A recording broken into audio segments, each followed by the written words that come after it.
Three black SUVs rolled to a stop outside a failing diner in Denton Falls, and the entire street went silent.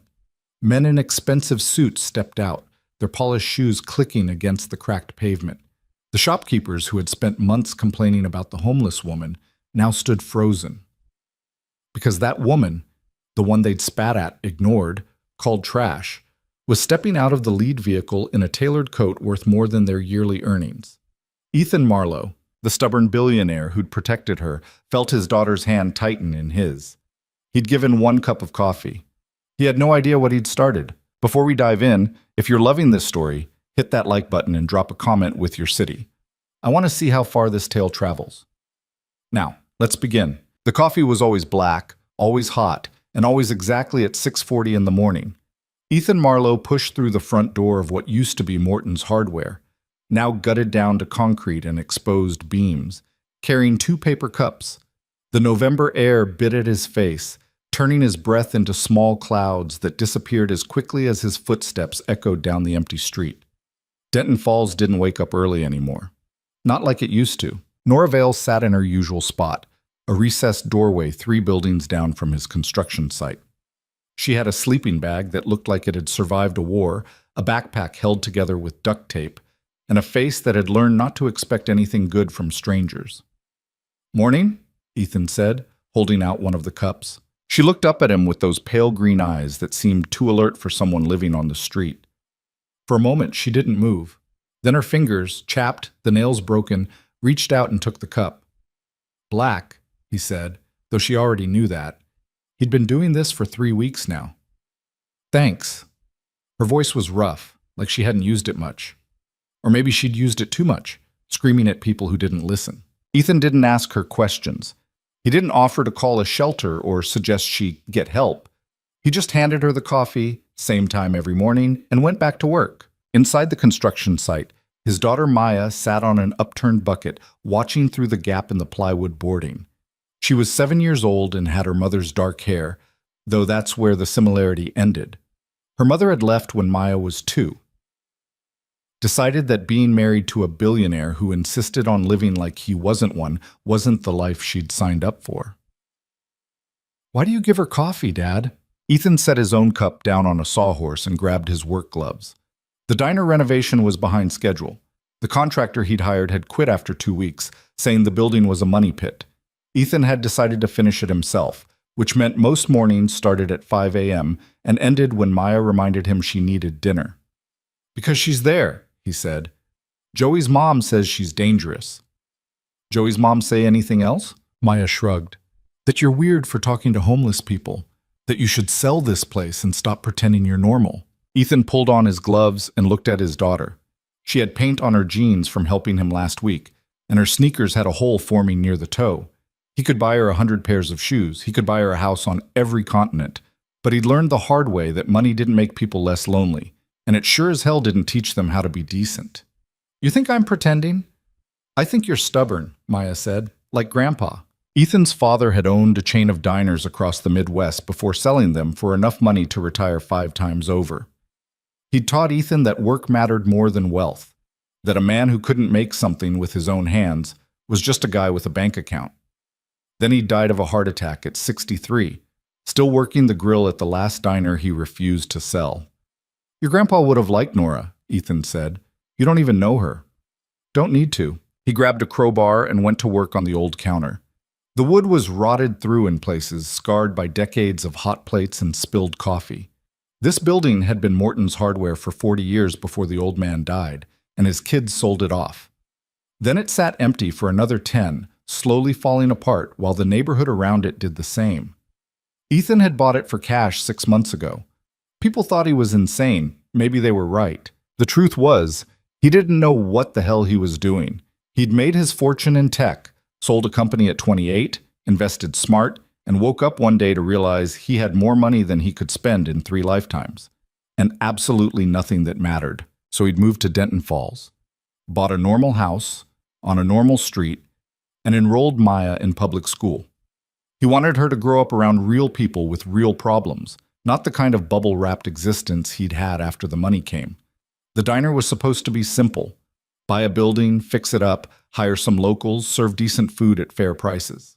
A place where people could sit down and feel like they belonged. Instead, it had turned into a nightmare of permits, zoning disputes, and neighbors who thought a diner would bring in the wrong element, which apparently meant anyone who didn't drive a late model SUV and have a lawn service. The door creaked open behind him. "Mr. Marlowe?" Ethan turned. A man in his 50s stood in the doorway, wearing a jacket with Denton Falls Business Association embroidered on the chest. Dale Kramer. He owned the sporting goods store 2 blocks over and apparently considered himself the neighborhood's unofficial mayor. "It's Ethan." "Right, Ethan." Dale stepped inside, looking around at the construction mess with barely concealed disgust. "Got a minute?" "Not really." "This won't take long." Dale pulled out his phone, scrolled for a second, then turned the screen to face Ethan. It showed a photo of Nora sitting in her doorway, wrapped in her sleeping bag. "We need to talk about your friend." Ethan set down the crowbar. "She's not bothering anyone." "She's bothering my customers. I've had 3 people this week say they don't feel safe walking past her." "Then they can walk on the other side of the street." Dale's jaw tightened. "You're not taking this seriously." "You're right, I'm not. Look, I get it. You're new here. You want to make a difference. Very noble. But this neighborhood has standards. We've worked hard to clean things up, attract the right kind of businesses, make it somewhere families want to be. And homeless people don't fit that vision." "I didn't say that." "You didn't have to." Dale put his phone away and crossed his arms. "The Business Association is filing a complaint with the city. Loitering, public nuisance, health code violations. If she doesn't move on voluntarily, we'll get the police involved." "She's not breaking any laws." "Maybe not, but you are." Dale gestured at the construction site around them. "I pulled your permits. You're 3 inspections behind, you don't have a licensed contractor on record, and the fire marshal says your electrical work is substandard. Keep defending the vagrant, and I'll make sure the city shuts this whole project down." Ethan felt something cold settle in his chest. Not fear, anger. "Get out of my building." "Excuse me?" "You heard me. Get the fuck out." Dale's face went red. "You're making a mistake." "Wouldn't be my first." After Dale left, Maya walked over and stood next to her father. She didn't say anything for a while, just looked at the half-demolished counter. "Are we in trouble?" she finally asked. "Maybe." "Because of the coffee lady?" Ethan put his hand on his daughter's shoulder. "Because some people think being poor is a crime." "That's stupid." "Yeah, it is. Much." The next morning at 6:40, Ethan walked out with 2 cups of coffee and found a security guard standing in front of Nora's doorway. The guy was young, maybe 25, wearing a uniform from one of those rent-a-cop companies that patrol shopping centers. He had his arms crossed and was blocking Nora from view. "Sir, I'm going to have to ask you to keep moving." Ethan stopped. "Who hired you?" "That's not your concern." "The hell it's not. This is a public sidewalk. I have authorization from the property owner to remove trespassers." Ethan looked past him. Nora was sitting with her back against the door, her sleeping bag pulled up to her chin. She wasn't looking at either of them. She was looking at the ground, like she'd learned a long time ago that eye contact just made things worse. "She's not trespassing," Ethan said. "She's been warned multiple times. If she doesn't leave voluntarily, I'm authorized to use reasonable force." Something in Ethan's chest went tight. He set the coffee cups down on the ground and took a step forward. "Touch her, and I'll break your arm." The guard's hand moved to his belt, where a canister of pepper spray hung in a leather holster. "Sir, I'm going to need you to back up." "Make me." They stood there for 5 seconds that felt like an hour. The street was starting to wake up, cars passing, someone opening a shop across the way. People were watching now. Ethan could feel their eyes, could sense the judgment forming. Here was the crazy billionaire making a scene over some homeless woman. Let them watch. "There a problem here?" A Denton Falls police cruiser had pulled up to the curb. Officer Ramirez got out, a guy Ethan recognized from the school drop-off line. He had a daughter in Maya's grade. "This man is interfering with private security," the guard said. Ramirez looked at Ethan, then at Nora, then back at the guard. "You got paperwork showing you're authorized to be here?" "It's with my supervisor, so that's a no." Ramirez walked over to where Nora was sitting. "Ma'am, you okay?" She nodded without looking up. "Anyone threaten you?" She shook her head. Ramirez turned back to the guard. City ordinance says she can sit here long as she's not blocking foot traffic or creating a hazard. You want her gone, you need a court order. Till then, you're the one who needs to move along. The guard started to argue, then thought better of it. He shot Ethan a look that promised this wasn't over, then walked back toward the sporting goods store. After he left, Ramirez came over to Ethan. You trying to make enemies? Not trying, just seems to be happening. Dale Kramer's got connections. City council, mayor's office. You keep pissing him off, you're going to find your life gets real complicated real fast. Seems like it's already complicated. Ramirez nodded toward Nora. You know anything about her? No. Don't want to? Not my business. But giving her coffee every morning is. Ethan picked up the cups he'd set down. One had spilled a little, soaking into the concrete. You got a problem with that?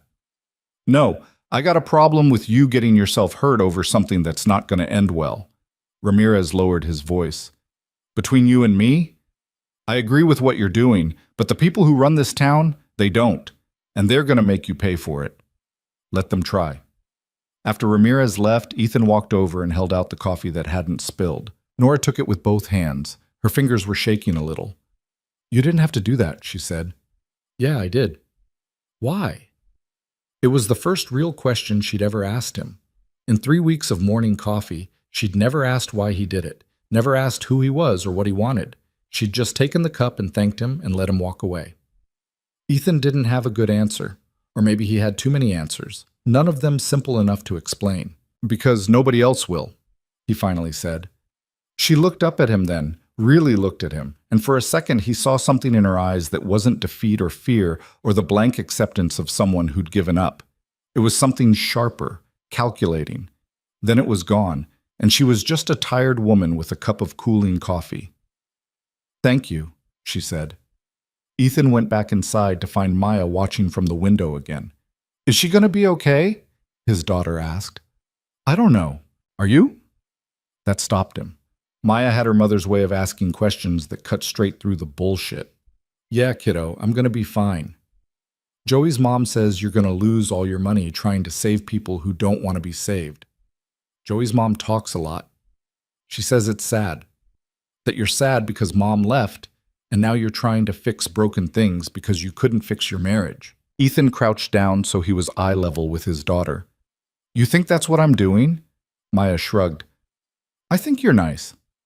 And I think nice people get hurt a lot. Maybe, but mean people hurt people on purpose. I'd rather be hurt than be the one doing the hurting. Even if it means we lose the diner? Even then. She thought about that for a while, then nodded. Okay, but if we lose it, can we at least get pizza for dinner? The good kind, not the frozen stuff. Ethan laughed, pulled her into a hug, and tried not to think about how much truth there was in what Joey's mom had said. The threats started 2 days later.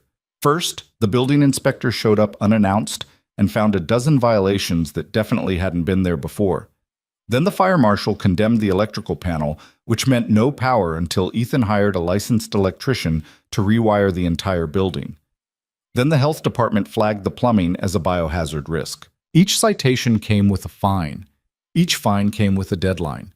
And each deadline was designed to make it impossible to fix everything in time.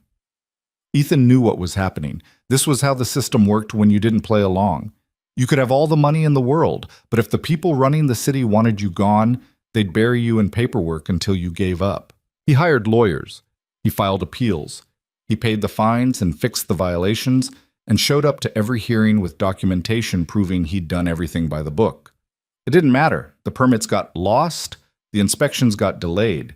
The approval process that should have taken days stretched into weeks. And every morning at 6:40, Ethan walked out with 2 cups of coffee and found Nora sitting in that doorway, watching the neighborhood wake up with those pale green eyes that never missed anything. You should stop, she said one morning. Stop what? This. Whatever you're trying to prove. I'm not trying to prove anything. Then you're stupider than you look. It was the most she'd said to him in a month. Ethan sat down on the curb across from her, something he'd never done before. The coffee was still hot enough to burn his tongue. Why do you care? He asked. I don't. Bullshit. She almost smiled at that. Almost. You're gonna lose. Maybe. Definitely. Dale Kramer's got the mayor in his pocket. The business association owns half the city council. You're one guy with a checkbook and a stubborn streak. That's not enough. You know a lot about local politics for someone living on the street. You learn to pay attention when you don't have anywhere to hide. Ethan took a sip of his coffee. Across the street, Dale's sporting goods store was opening for the day. He could see Dale through the window, talking on the phone, probably to another city official he was calling in a favor from. "What's your story?" Ethan asked. Nora's expression went flat. "None of your business." "Fair enough." They sat in silence for a while. A few cars passed. A woman walking her dog crossed to the other side of the street when she saw Nora. Like poverty was contagious. "I had a daughter," Nora said suddenly. Ethan looked at her, but she was staring straight ahead. "She'd be about your girl's age now, 8, maybe 9. "What happened?" "What do you think happened? I made bad choices, trusted the wrong people, ended up somewhere I couldn't get out of. System took her, said I was unfit. Maybe they were right. You ever try to get her back?" "Every day for 3 years, then I stopped. Figured she was better off without me." "You believe that?" "Doesn't matter what I believe. It's done." Ethan wanted to say something helpful, something that would make it better, but he'd learned that lesson already. Some pain didn't have a solution. Some broken things stayed broken. "I'm sorry," he said. "Yeah, me too." She stood up, started gathering her things, the sleeping bag, the backpack, the few possessions that made up her entire life. "Where are you going?" "Somewhere else. You don't need this shit following you around." "Wait." But she was already walking away, the sleeping bag rolled up under her arm, moving with the practiced efficiency of someone who'd done this too many times. Ethan watched her turn the corner and disappear.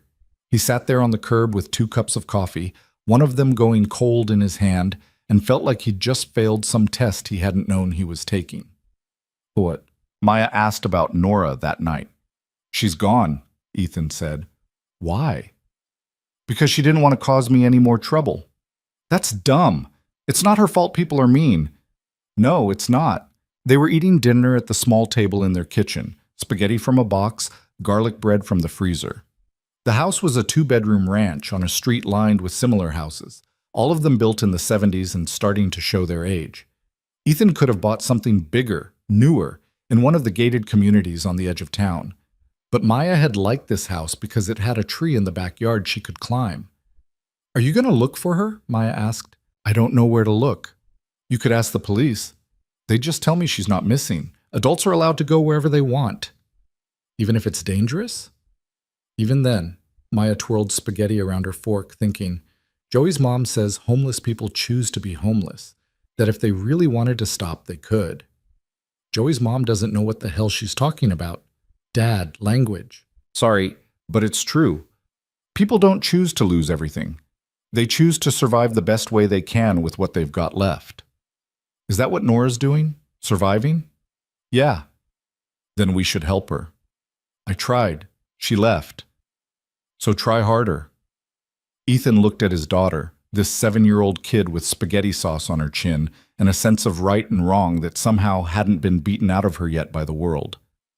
"You're smarter than me, you know that?" "I know. Mom said it runs in her side of the family." Despite everything, Ethan laughed. 2 weeks went by. The diner project hit a wall. Without permits, Ethan couldn't continue the renovation. Without the renovation, he couldn't open. And without opening, every day was just money disappearing into a building that might never serve a single customer. His lawyers said to wait it out. Eventually, the city would have to approve the permits or risk a lawsuit they couldn't win. But eventually might mean months, years. Ethan kept showing up anyway. He'd sit in the gutted building with a cup of coffee and look at the plans he'd drawn up. The counter layout, the kitchen design, the booth configuration. He'd imagine families eating here, workers grabbing lunch, people building the kind of casual community that used to exist before everyone retreated into their phones and their private lives. Now it was just a shell full of broken dreams and mounting debt. One morning, he found an envelope slipped under the door. No address, no stamp, just his name written in neat handwriting on the front. Inside was a single piece of paper with 2 words, Thank you. And underneath, in smaller letters, for seeing me. Ethan read it 3 times, then 4. The handwriting was careful, deliberate, not the scrawl of someone who'd given up. The handwriting of someone who still believed words mattered. He folded the note and put it in his pocket. That night, lying in bed, he kept thinking about what Nora had said, about having a daughter she'd lost, about making bad choices and trusting the wrong people, about a system that decided she was unfit and took away the one thing that mattered. He thought about Maya, asleep in the next room, her nightlight casting shadows on the wall. What would he do if someone tried to take her away? What laws would he break? What lines would he cross? All of them, every single one. Maybe that's what Nora had done too. Maybe her bad choices were just a parent's desperate choices made in impossible circumstances. Or maybe he was projecting. Maybe he wanted her to be salvageable because it proved something about the world. That broken people could be fixed, that kindness mattered, that the system hadn't won. He didn't know. What he did know was that he hadn't felt this angry in a long time. Not sad, not defeated. Angry. The kind of anger that came from watching people with power use it to hurt people without any. The kind of anger that made you want to burn things down instead of building them up. He got out of bed and went to his home office. The computer was already on. He opened his email and started typing. To Denton Falls City Council. From Ethan Marlowe.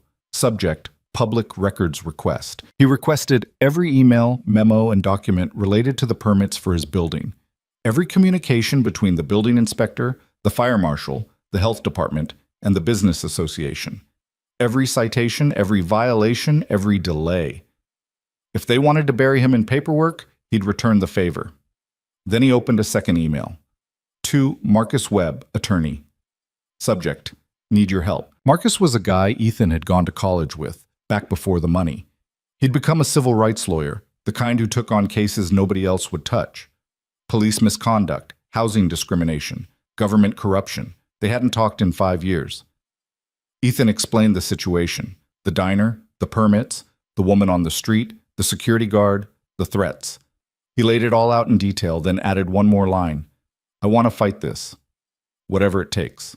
He hit send before he could second-guess himself.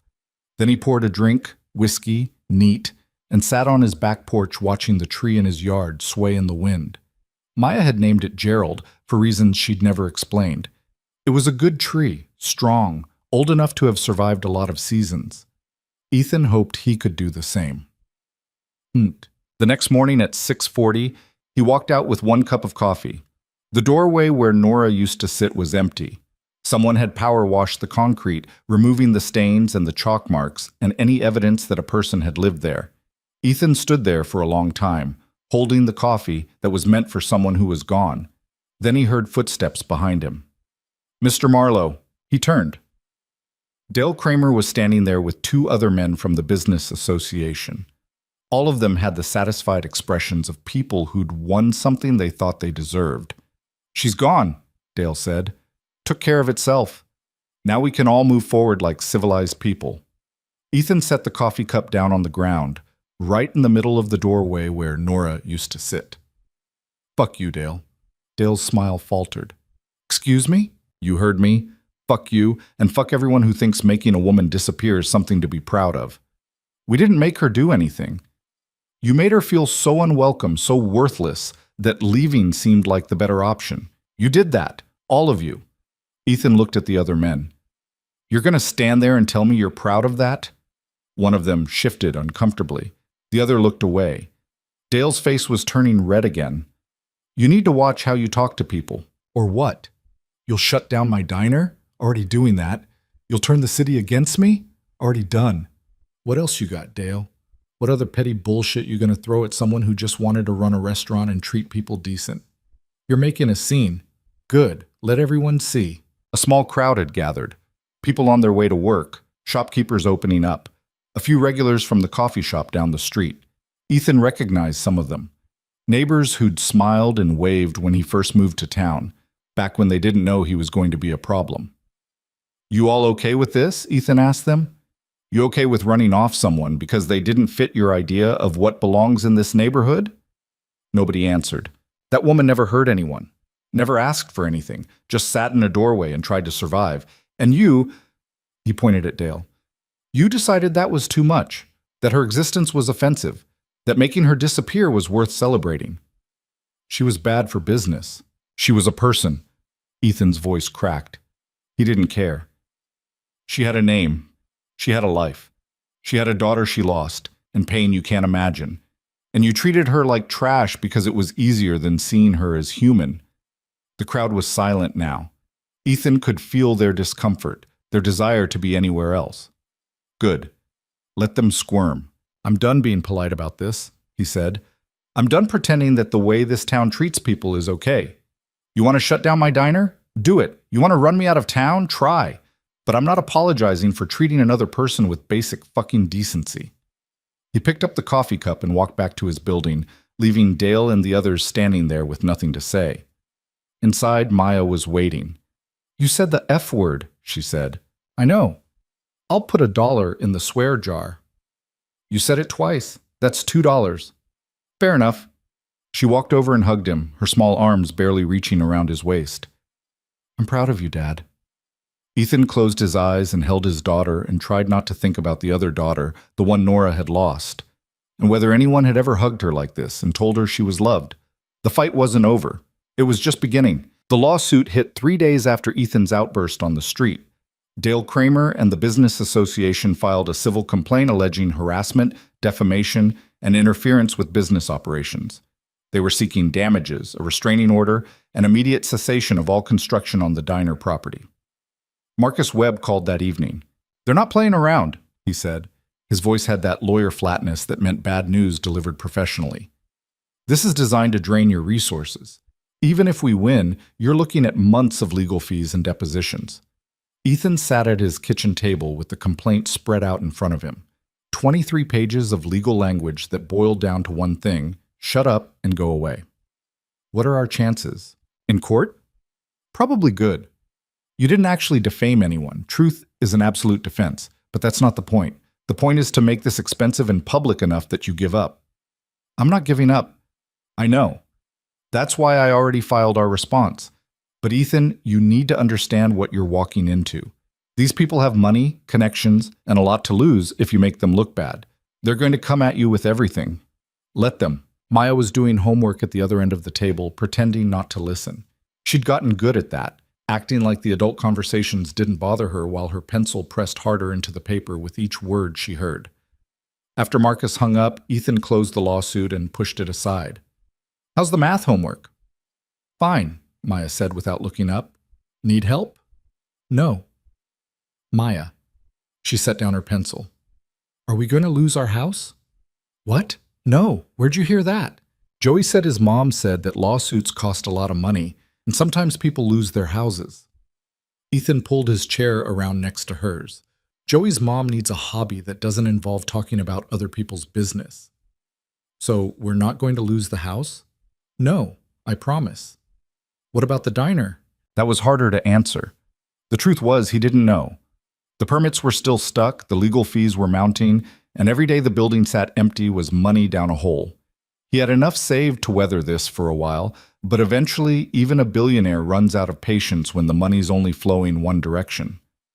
I don't know, he said finally. Maybe. Because of Nora? No, because some people think they own this town and anyone who disagrees is a threat. Maya picked up her pencil again, tapping it against her notebook. Do you think she's okay? I hope so. But you don't know. No, I don't. That's sad. Yeah, it is. She went back to her homework, and Ethan went back to staring at the lawsuit, and neither of them said what they were both thinking, that kindness was supposed to matter, and it was fucked up that the world punished you for it. The next morning, Ethan skipped the coffee routine. There was no point. Nora was gone, the doorway was empty, and standing there with a cup meant for someone who'd disappeared felt like mourning something he'd never actually had. Instead, he went straight to the diner and got to work. The electrical panel had been condemned, so he hired an electrician, a guy named Pete, who'd worked on his dad's diners back in the day and didn't give a shit about local politics. Pete took one look at the panel and whistled. Yeah, this is garbage, but it wasn't garbage 2 weeks ago. What do you mean? Pete pointed to a junction box. See this connection? Someone loosened it. And this breaker? It's been tripped manually, not from overload. This whole panel was sabotaged. Ethan felt something cold slide down his spine. You sure? 20 years doing this, I'm sure. Someone wanted this to fail inspection. Can you fix it? I can rewire the whole thing, but it'll take time and it won't matter if they keep finding reasons to fail you. Do it anyway. Pete shrugged. Your money. While Pete worked, Ethan went through the other citations. The plumbing issues, the structural concerns, the fire code violations. One by one, he checked them against the inspections from when he'd bought the building. None of it matched. Someone had been inside.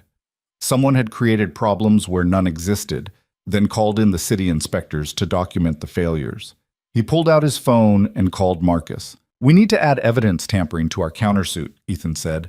They didn't just block my permits, they sabotaged the building. Can you prove it? I'm working on it. Work faster.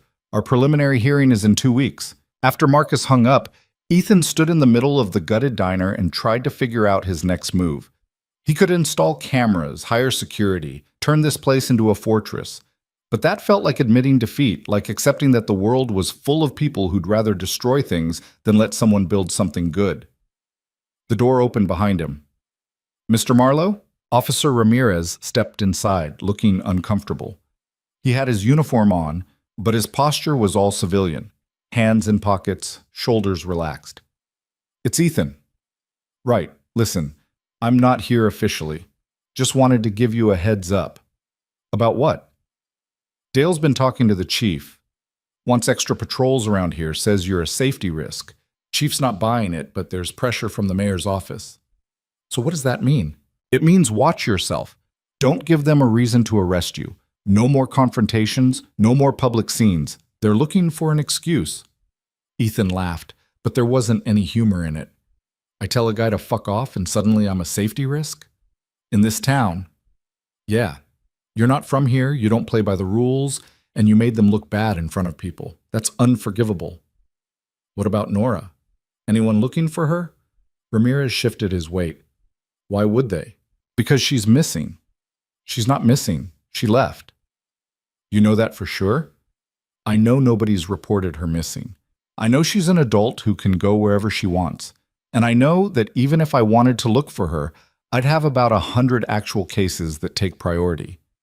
So that's it? She's just gone and nobody cares? I didn't say I don't care. I said I can't do anything about it. Ramirez pulled his hands out of his pockets.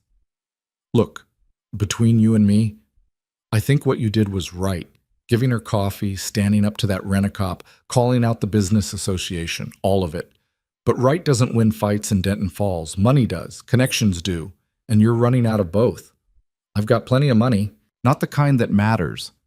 The kind that comes with leverage, with history, with knowing whose pocket to line and whose ass to kiss. You're just a guy with a bank account. That's not enough. After Ramirez left, Ethan sat on the floor of the diner with his back against the wall and closed his eyes. He'd been naive. He'd thought that buying a building and working hard and treating people decently would be enough, that the world rewarded merit and effort and basic human kindness. But the world didn't work that way. It rewarded the people who already had power and punished anyone who threatened it.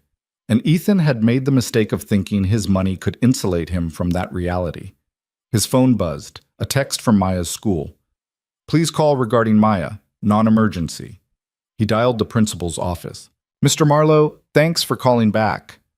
Principal Chen had that overly calm voice people used when they were about to tell you something you didn't want to hear. Maya got into an altercation today during recess. Is she hurt? No, but she did push another student, a girl named Joey. Of course, Joey, whose mother couldn't keep her mouth shut. What happened? According to witnesses, Joey was saying some unkind things about you and the homeless woman. Maya told her to stop. Joey didn't. Maya pushed her. Did Joey get in trouble? A pause. We're addressing the situation with both students. That's not what I asked. Another pause, longer this time. Joey's mother is on the PTA board. We're trying to handle this in a way that's fair to everyone. So that's a no. Mr. Marlowe, is my daughter suspended? She's been given a warning. One more incident and we'll have to implement disciplinary action. And Joey? What's she getting? I really can't discuss another student's. Right. Of course not. Ethan stood up and started pacing. Let me guess. Joey's mom wants me to apologize. Maybe have Maya apologize. Make this all go away so nobody has to admit that her kid was being a bully.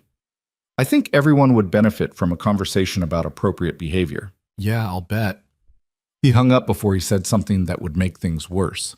When he picked Maya up that afternoon, she was waiting outside the principal's office, with her backpack on her lap and her face set in that expression kids get when they know they're in trouble, but don't think they deserve to be. They got in the car without talking. Want to tell me what happened? Ethan asked. Joey's a jerk. What'd she say? That you're crazy, that the homeless lady probably robbed someone and you're stupid for being nice to her, that everyone thinks we're weird. And you pushed her. She wouldn't shut up. Ethan pulled into traffic and headed toward home. Part of him wanted to tell Maya she'd done the right thing, that standing up to bullies was important, that sometimes people needed to get pushed, but he was supposed to be the adult, the responsible parent, the one teaching his kid that violence wasn't the answer. You can't push people, he said. Why not? You told Dale to fuck off. Language. You said it first. I'm an adult, and I was wrong to lose my temper like that. Maya crossed her arms. So we're just supposed to let people be mean? No, we're supposed to be better than them. That's stupid. Maybe, but it's how the world works. The world sucks. Ethan couldn't argue with that. At home, Maya went straight to her room and slammed the door. Ethan made dinner, grilled cheese and tomato soup, the kind of meal you make when you're too tired to try, and ate it standing up at the counter. His phone rang. Marcus again. We got the public records back, the lawyer said. You were right. There's email correspondence between Dale and the building inspector. Nothing explicit, but enough to show coordination. They were looking for reasons to fail you before the inspections even happened. That's evidence. It's suggestive, but it's not proof of sabotage. We'd need to show that someone physically entered your property and damaged things. I'm installing cameras tonight. Good. But Ethan, even with evidence, this is a long fight. You need to be prepared for that. I am. Are you? Because from where I'm sitting, it looks like you're fighting a war on 3 fronts. The lawsuit, the permits, and now your daughter's getting blowback at school. At some point, you have to ask yourself if it's worth it. It's worth it. Even if you lose everything? I'm not going to lose everything. You sound like every client I've ever had right before they lost everything. After Marcus hung up, Ethan went to check on Maya. She was lying on her bed, staring at the ceiling. Hey, I'm still mad at you, she said. That's okay. I'm a little mad at me, too. Are we going to have to move? Why would we have to move? Because everyone hates us. Ethan sat down on the edge of her bed. Not everyone, just some people. And their opinions don't matter. They matter at school. You got any friends who don't care what Joey's mom thinks? Maya thought about it. Sarah doesn't. And Marcus from my science class. He said his dad thinks you're cool for standing up to Mr. Kramer. See? Not everyone. But most people. Yeah, most people. He looked at his daughter, this kid who was learning way too young that the world wasn't fair and that doing the right thing often meant standing alone. I'm sorry you're going through this. It's not your fault. Kind of is. I'm the one who decided to make a stand. Would you do it different? I don't know. Maybe I should have been smarter about it, found a way to help Nora without making enemies. Is there a way to do that? Probably not. They sat in silence for a while. Outside, the sun was setting, turning the sky orange and purple. Gerald the tree swayed in the wind, its branches creaking. Dad? Yeah? Do you think she's dead? The question hit him like a punch. What? No. Why would you think that? Because people don't just disappear. Something happens to them. She left on her own, Maya. She wrote me a note. But you don't know where she went. You don't know if she's safe. No, I don't. Doesn't that scare you? It did. More than he wanted to admit, because Maya was right. People didn't just vanish. They went somewhere, and that somewhere was either better or worse than where they'd been. And for someone like Nora, someone who'd already lost everything once, the odds of better weren't great. Yeah, he said, it scares me. Then why aren't you looking for her? Because I don't know how. You have money. You could hire someone. It was such a simple, logical solution that Ethan felt stupid for not thinking of it himself. He'd been so focused on fighting Dale and saving the diner that he'd forgotten the person who'd started this whole mess. Not a mess. A fight. A choice. "You're right," he said. "I'll call someone tomorrow." "Promise?" "Promise." Maya rolled over and hugged him, her face pressed against his shoulder. "I hope she's okay." "Me too, kiddo." That night, after Maya was asleep, Ethan searched online for private investigators in Denton Falls. There were 3 listings. 2 had websites that looked like they'd been built in 1997. The third had a phone number and nothing else. He called that one. "Yeah," a woman's voice, rough from cigarettes or whiskey or both. "I'm looking for someone." "Missing person?" "Sort of. She left on her own, but I need to know she's safe." "Police won't help you?" "Police don't care." A long pause, then the sound of a lighter clicking. "Name's Rita. Give me the details." Ethan told her about Nora. The doorway, the coffee, the note. The last time he'd seen her. He didn't mention the diner or the lawsuit or Dale Kramer. Just the facts. "You got a picture?" "No." "Name? Date of birth? Social security number?" "Just her first name. Nora." Rita laughed, but it wasn't a happy sound. "You want me to find a homeless woman named Nora with no picture, no ID, and no last known address? Can you do it?" "For the right price, I can try. But I'm going to tell you right now, odds are she doesn't want to be found. People who leave notes and disappear usually have good reasons." "I know, I just need to know she's okay. And if she's not, then I need to know that too." Rita quoted him a price that was probably double what the job was worth. Ethan didn't care. "I'll send you a retainer in the morning. Start wherever you think makes sense. You're not going to ask about my credentials?" "Should I?" "Most people do." "Are you good at your job?" "Good enough." "Then that's all I need to know." After he hung up, Ethan poured himself another drink and sat on the back porch. The night was cold, the kind of November cold that promised winter was coming and didn't care if you were ready. He thought about Nora's note. "Thank you for seeing me." Such a simple thing. Being seen.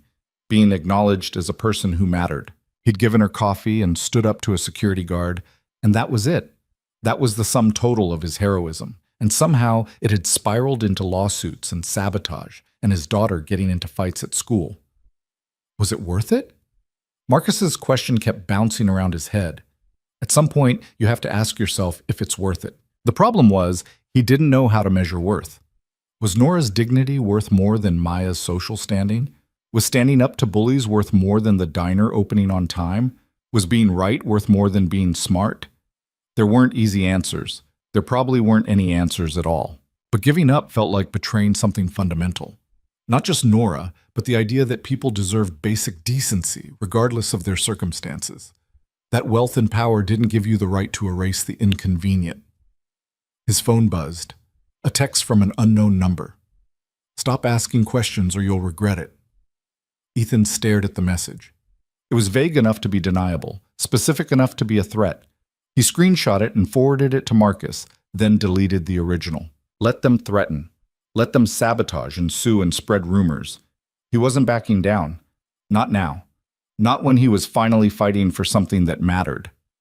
The preliminary hearing was held in a courtroom that smelled like old wood and stale coffee.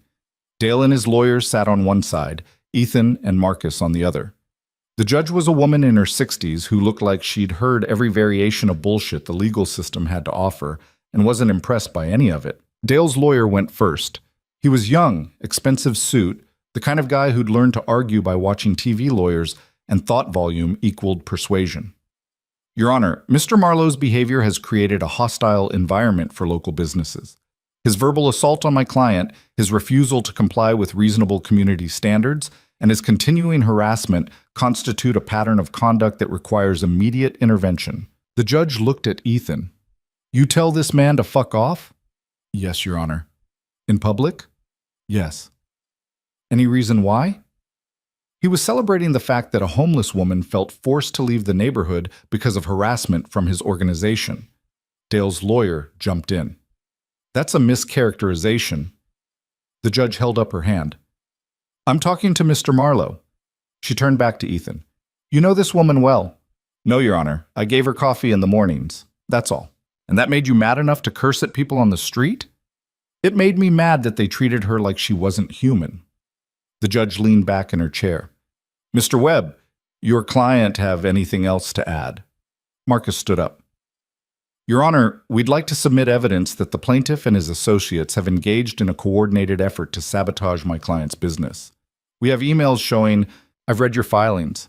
The emails are suggestive but not conclusive. She looked at Dale's lawyer. That said, your defamation claim is weak. Truth is a defense, and nothing Mr. Marlowe said rises to the level of actionable slander. Your Honor, the emotional distress, save it. Here's what's going to happen.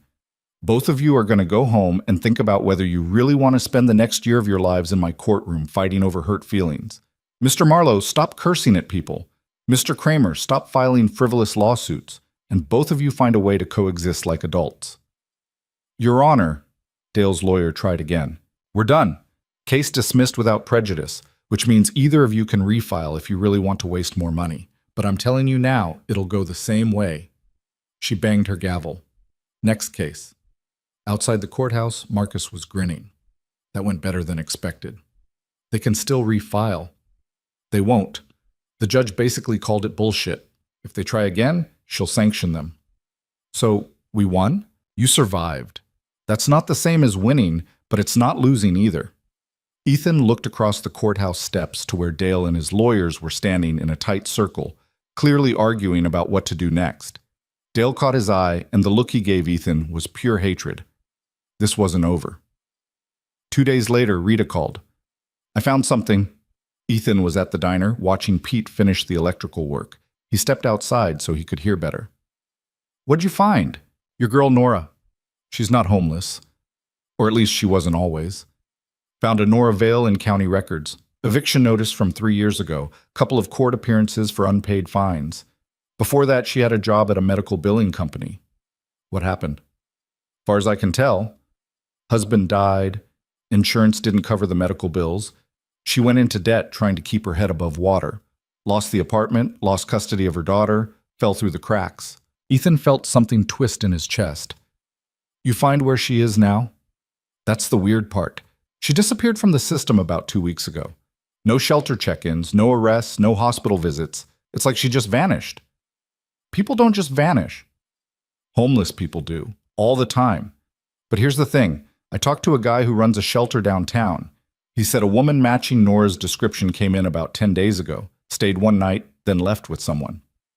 Someone who? He didn't get a good look. Just said it was professional, like a social worker or something, but she left willingly. Can you find out more? I can try.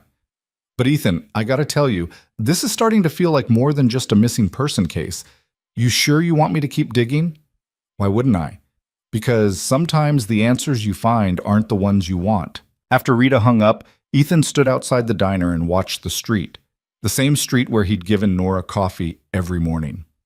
The same doorway where she'd sat, wrapped in that ratty sleeping bag, watching the world go by. She'd had a whole life, a job, a home, a daughter. And it had all fallen apart because her husband got sick and the system that was supposed to help had ground her into dust instead. And then she'd disappeared with someone who looked professional. That should have been good news. It should have meant she'd found help, found a way out. But something about it didn't sit right. He pulled out his phone and called Marcus. I need you to look into something. Marcus called back within the hour. What am I looking into? Ethan was still standing outside the diner watching the morning traffic crawl past. Nora Vale. I need to know if there's any record of where she went after she left the shelter. Social services, hospitals, anything. That's not really my area. I know, but you have access to databases I don't. And Rita's hitting walls. A pause. You're worried about her. Wouldn't you be? Honestly, I'd be more worried about you. You're getting obsessed with someone you barely know. She's not just someone. Then what is she? Ethan didn't have a good answer for that. Nora wasn't family, wasn't a friend, wasn't even really an acquaintance. She was a woman he'd given coffee to for a few weeks. That was it. Except it wasn't. Because somewhere in those quiet morning exchanges, she'd become something more, a reminder that people mattered even when the world decided they didn't. That seeing someone, really seeing them, was worth fighting for. She's someone who deserves better than disappearing and nobody giving a shit, Ethan said finally. Marcus sighed. I'll make some calls, but Ethan, you need to prepare yourself for the possibility that she doesn't want to be found. That wherever she went, it was her choice. Then I need to know that too. After hanging up, Ethan went back inside. Pete was testing the new electrical panel, flipping breakers and checking voltages with a multimeter that looked older than both of them. We're good, Pete said. Everything's up to code. Better than code, actually. When can I schedule the inspection? Whenever you want. But I'm telling you, they're going to find something else wrong. They always do. Let them try. Pete packed up his tools and headed out, leaving Ethan alone in the gutted building. The space still looked like a war zone. Exposed studs, bare concrete, piles of debris in the corners. But the bones were good. The foundation was solid. With enough time and money, it could be something worth having. If they'd let him finish it. His phone buzzed. A text from Maya's school again. Maya didn't show up for third period. Please confirm she's with you. Ethan's stomach dropped. He dialed Maya's phone. It went straight to voicemail. He tried the school. Principal Chen answered on the third ring. Mr. Marlowe, is Maya with you? No. Where is she? She was marked present for homeroom and second period, but she didn't arrive for English. We've checked the bathrooms and the library. She's not on school grounds. Did anyone see her leave? Not that we're aware of. We're reviewing security footage now. Ethan was already moving toward his truck. Call me the second you find anything. He drove home first, hoping maybe she'd gotten sick and walked back. The house was empty, her backpack was gone, her room untouched from this morning. He called her phone again. Voicemail. Then he started driving, checking the route between school and home, scanning the sidewalks for any sign of her. His mind was racing through possibilities, each one worse than the last. She'd run away. She'd been taken. She'd been hurt. He forced himself to breathe, to think logically. Maya was smart. She wouldn't just disappear without a reason. And if she had run, she'd go somewhere she felt safe. The diner. He turned around and headed back, pushing the speed limit, running a yellow light that was already halfway to red. When he pulled up outside the construction site, he saw her through the gap in the plywood. She was sitting on the floor in the middle of the empty space, her backpack beside her, staring at nothing. Ethan parked and went inside, trying to keep his voice calm. Maya. She looked up. Her eyes were red, her face blotchy from crying. Hey, he said, sitting down next to her. The school's looking for you. I know. Want to tell me what happened? She pulled her knees up to her chest. Joey told everyone that Nora was probably a drug addict, that you're stupid for helping her, that her mom says we're trash and we don't belong here. And what'd you do? Nothing. I just left. Left school? I couldn't be there anymore. Everyone was looking at me like I was the problem. She wiped her nose on her sleeve. I hate it here, Dad. I hate this town, and I hate that school, and I hate that everyone thinks we're wrong for being nice. Ethan put his arm around her and pulled her close. She was shaking, and he realized she wasn't just upset. She was scared. Scared that they'd lose the fight, that they'd have to leave, that the world really was as cruel as it seemed. I'm sorry, he said. It's not your fault. Kind of is. I brought us here. I thought it would be better than the life we had before. It was lonely before. Just different lonely. That hit harder than it should have. Because she was right. Their old life had been isolated in its own way. Big house, private school, people who only talked to them because of the money. He'd thought moving to a normal town would fix that. Instead, he'd just traded one kind of isolation for another. What do you want to do? He asked. About what? All of it. The diner, the town, the school. If you want to leave, we can leave. I'll sell the building, we'll move somewhere else, start over. Maya was quiet for a long time. Then she said, What about Nora? What about her? If we leave, who's going to look for her? I hired someone, a private investigator. But you'll stop if we go, right? Because it won't matter anymore.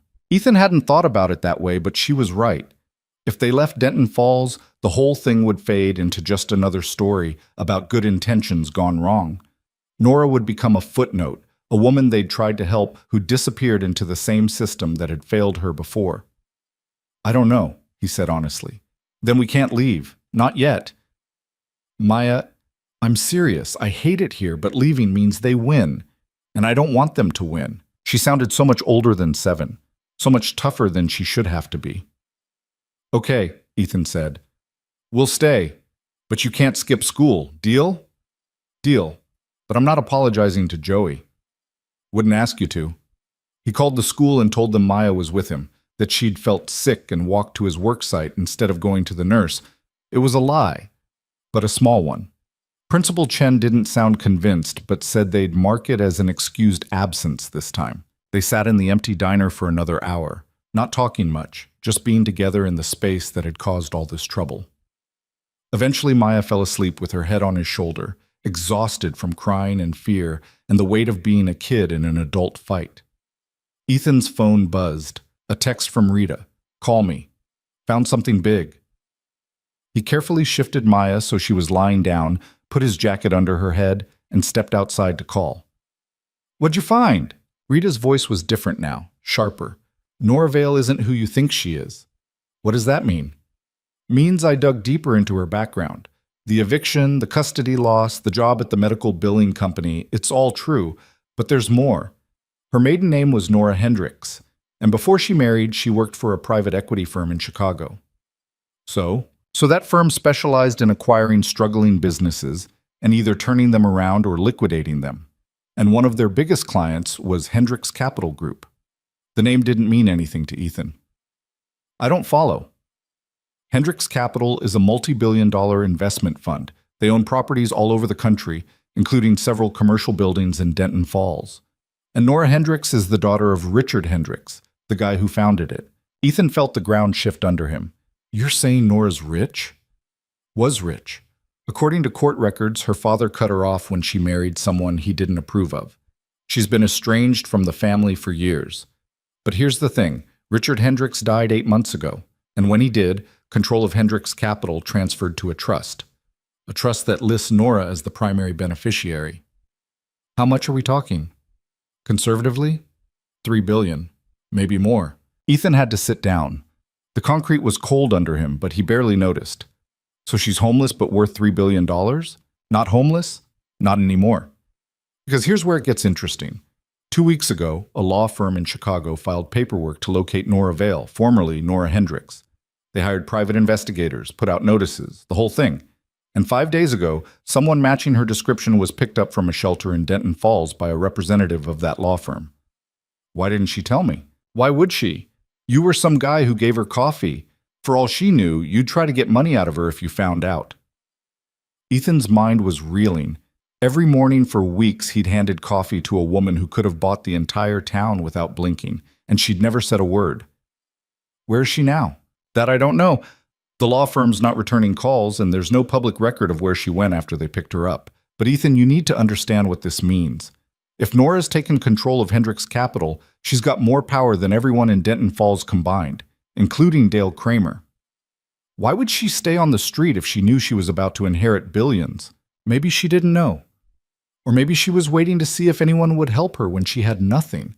People with that kind of money, they learn real quick who's real and who's playing an angle." After Rita hung up, Ethan sat there trying to process it all.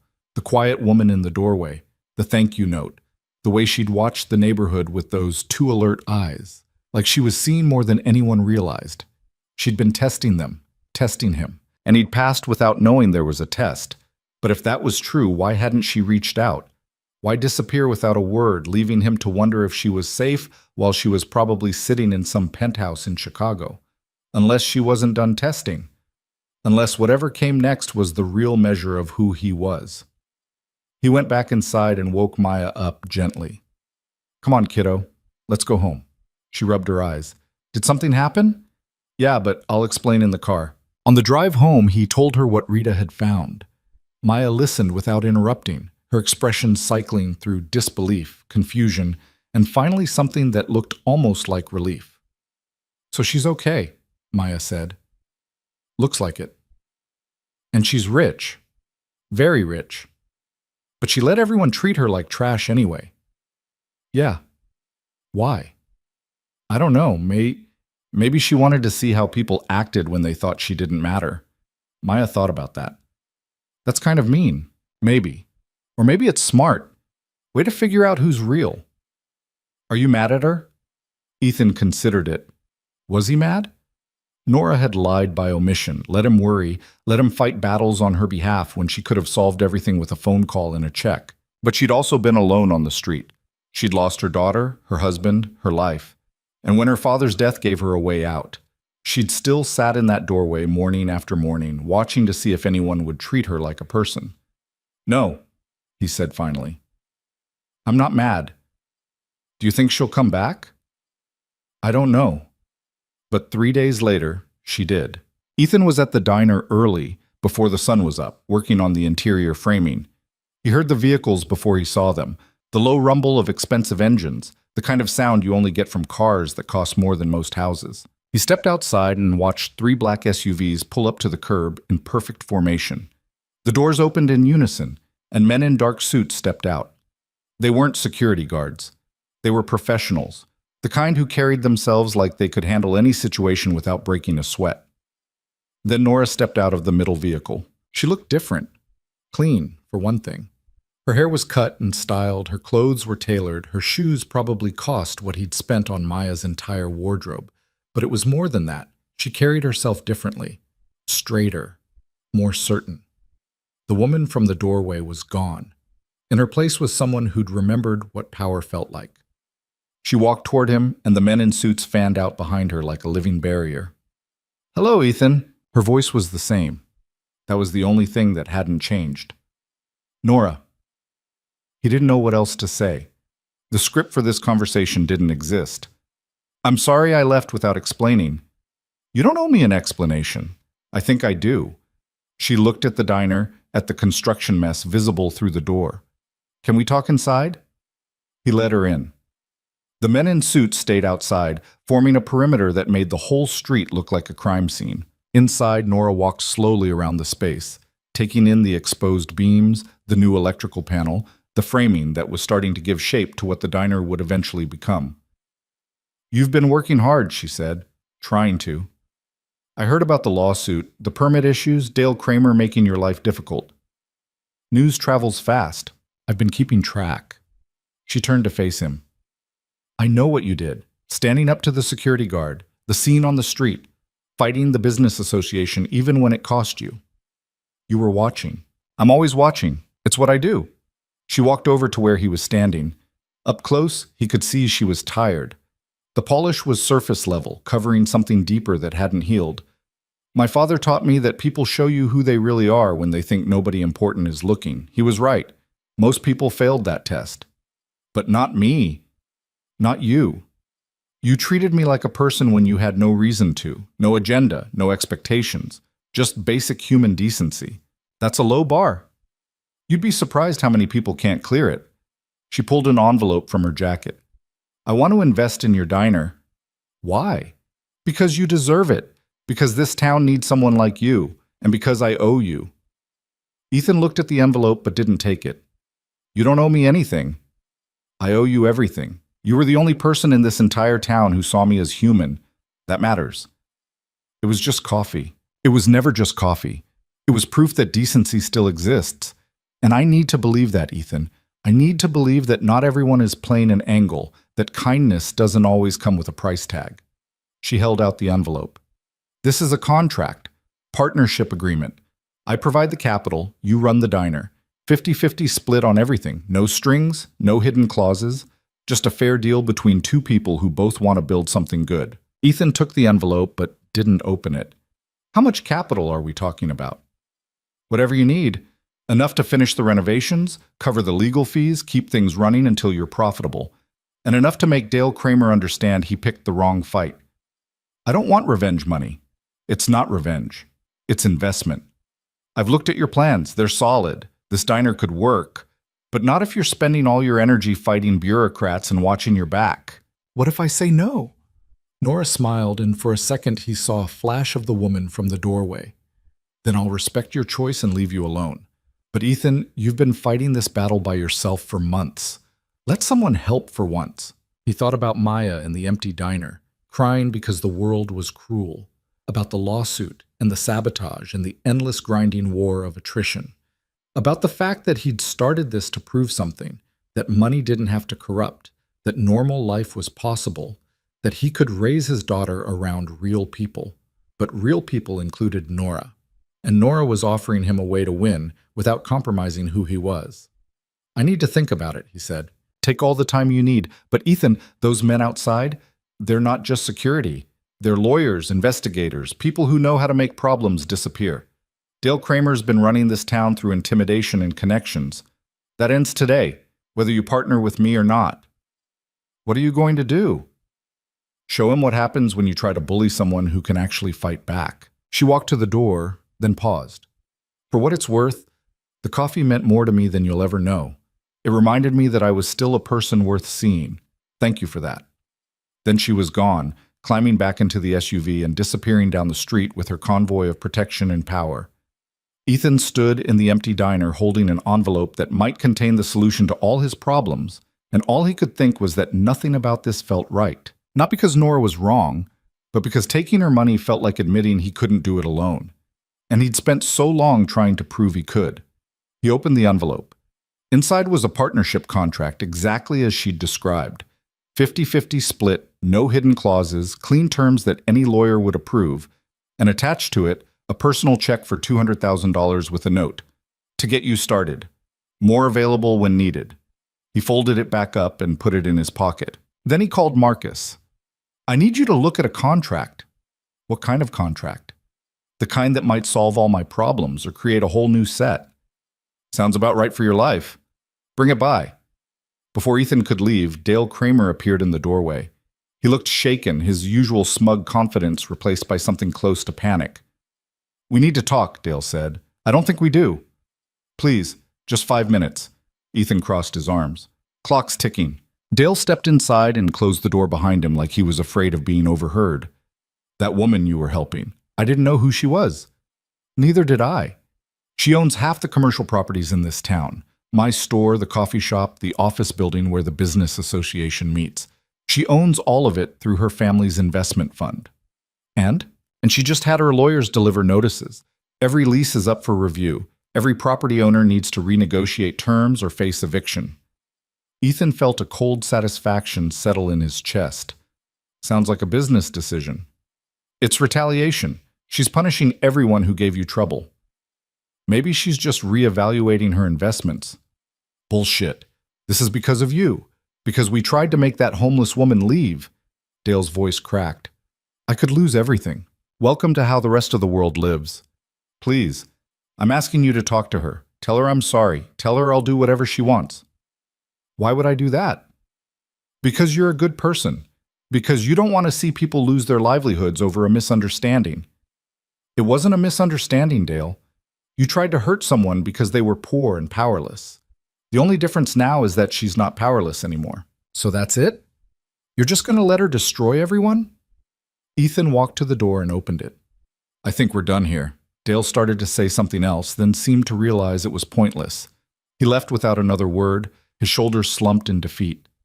Ethan watched him go and felt absolutely nothing. Later that day, he sat down with Marcus and went over the contract. It's clean, Marcus said after reading it twice. Surprisingly clean, actually. No poison pills, no hidden obligations. She's offering you a genuine partnership. So you think I should sign it? I think that's not a legal question. That's a you question. What would you do? Marcus leaned back in his chair. Honestly, I'd take it. You've been trying to do this alone because you wanted to prove something. But Ethan, you already proved it. You stood up when nobody else would. You fought back when it would have been easier to quit. You've got nothing left to prove. Feels like giving up. Feels like accepting help. There's a difference. That night, Ethan sat at his kitchen table with Maya doing homework across from him. The contract was spread out between them. What do you think? He asked her. Maya looked up from her math problems. About what? Taking Nora's money, becoming partners. She thought about it with the seriousness of someone way older than 7. Will it help you finish the diner? Yeah. Will it make the bad people stop being mean? Probably. Then you should do it. as long as you're still being nice. What if taking the money makes me not nice? Dad, you're literally the nicest person I know. Money's not going to change that. Out of the mouths of children. Ethan picked up a pen and signed the contract. The next morning at 6:40, he walked outside with 2 cups of coffee and found Nora waiting in the doorway where she used to sit. She was wearing jeans and a sweater, no bodyguards in sight. He handed her one of the cups. "You signed it," she said. "How'd you know?" "Because you wouldn't be here if you hadn't." They stood there drinking coffee as the sun came up over Denton Falls, and Ethan realized that for the first time in months, he felt something close to hope. "Partners?" Nora asked. "Partners?" he agreed. And just like that, everything changed. The partnership changed things faster than Ethan expected. Within a week, the permit approvals that had been stalled for months suddenly moved forward. The building inspector who'd found violations in perfectly good work suddenly discovered his previous reports had been premature. The fire marshal signed off on everything without comment. Even the health department, which had flagged the plumbing as a biohazard, sent a letter stating all concerns had been addressed. Ethan knew what had happened. Nora's lawyers had made it clear that fighting her was a losing proposition. The same people who'd bent the rules to hurt him were now bending them back to help. It should have felt like winning. Instead, it felt like confirmation that the system had always been broken. You just needed the right kind of power to make it work in your favor. "You're overthinking it," Marcus said when Ethan mentioned his concerns. They were standing in the diner, watching a crew Nora had hired install new flooring. Professional contractors this time, not Ethan doing everything himself with Pete's occasional help. "Am I? Because it feels like I spent months trying to do this the right way, and all it took was one billionaire making phone calls to fix everything.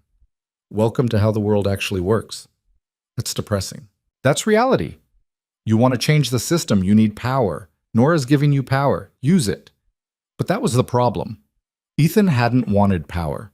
He'd wanted to prove that regular people could build something good without needing connections or leverage or the threat of legal warfare. He'd wanted Maya to see that doing the right thing mattered more than doing the expedient thing. Now he wasn't sure what lesson she was learning. Maya, for her part, seemed less conflicted. She'd taken to visiting the diner after school, doing homework in the corner while workers installed counters and built out the kitchen. Nora stopped by most afternoons, sometimes in expensive suits from morning meetings, sometimes in jeans looking like she'd just rolled out of bed. The two of them had formed an unlikely friendship. Nora would help Maya with math homework, and Maya would tell her about the drama at school with the brutal honesty only kids could pull off. "Joey's still being a jerk," Maya said one afternoon, erasing a wrong answer hard enough to tear the paper. "What's she saying now?" Nora asked. "That you're only being nice to us because Dad's good looking." Nora laughed, a sound Ethan had heard maybe twice since she'd revealed who she was. "Is that so?" "I told her that was stupid. You're like 1,000,000,000 years old." "I'm 42. "See? Old." Ethan tried not to smile. "Maya, that's rude." "But true," Nora said. She looked at Maya's homework.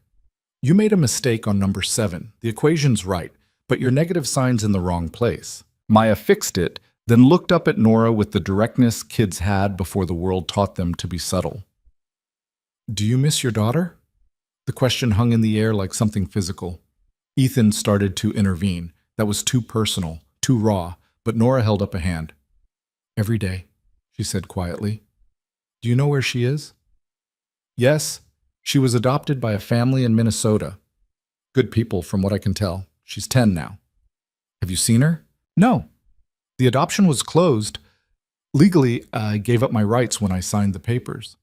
"That's stupid. You're her mom." "Biology doesn't make you a parent. Taking care of someone does. And I couldn't take care of her, not then." "What about now? You have money now. You could get her back." Nora's expression was careful, controlled, but Ethan could see the cracks underneath. "It doesn't work that way, sweetie. She has a family, a real family. Going back into her life now would just confuse her." "But don't you want to?" "Wanting something doesn't mean it's the right thing to do." Maya thought about that, then went back to her homework without commenting. But Ethan saw her glance at Nora a few more times, like she was trying to figure something out. That night, after Maya was in bed, Ethan's phone rang. It was Nora. "Can you meet me at the diner?" "Now?" "Yeah, I need to talk to you about something." When he arrived, she was sitting on the new counter, legs swinging, looking at the space like she was trying to memorize it. The overhead lights were harsh, showing every imperfection in the construction. The uneven grout lines, the scratch on the stainless steel backsplash, the spot where the paint was slightly thinner. "What's wrong?" Ethan asked. "Maya asked me about my daughter today. I know. I'm sorry.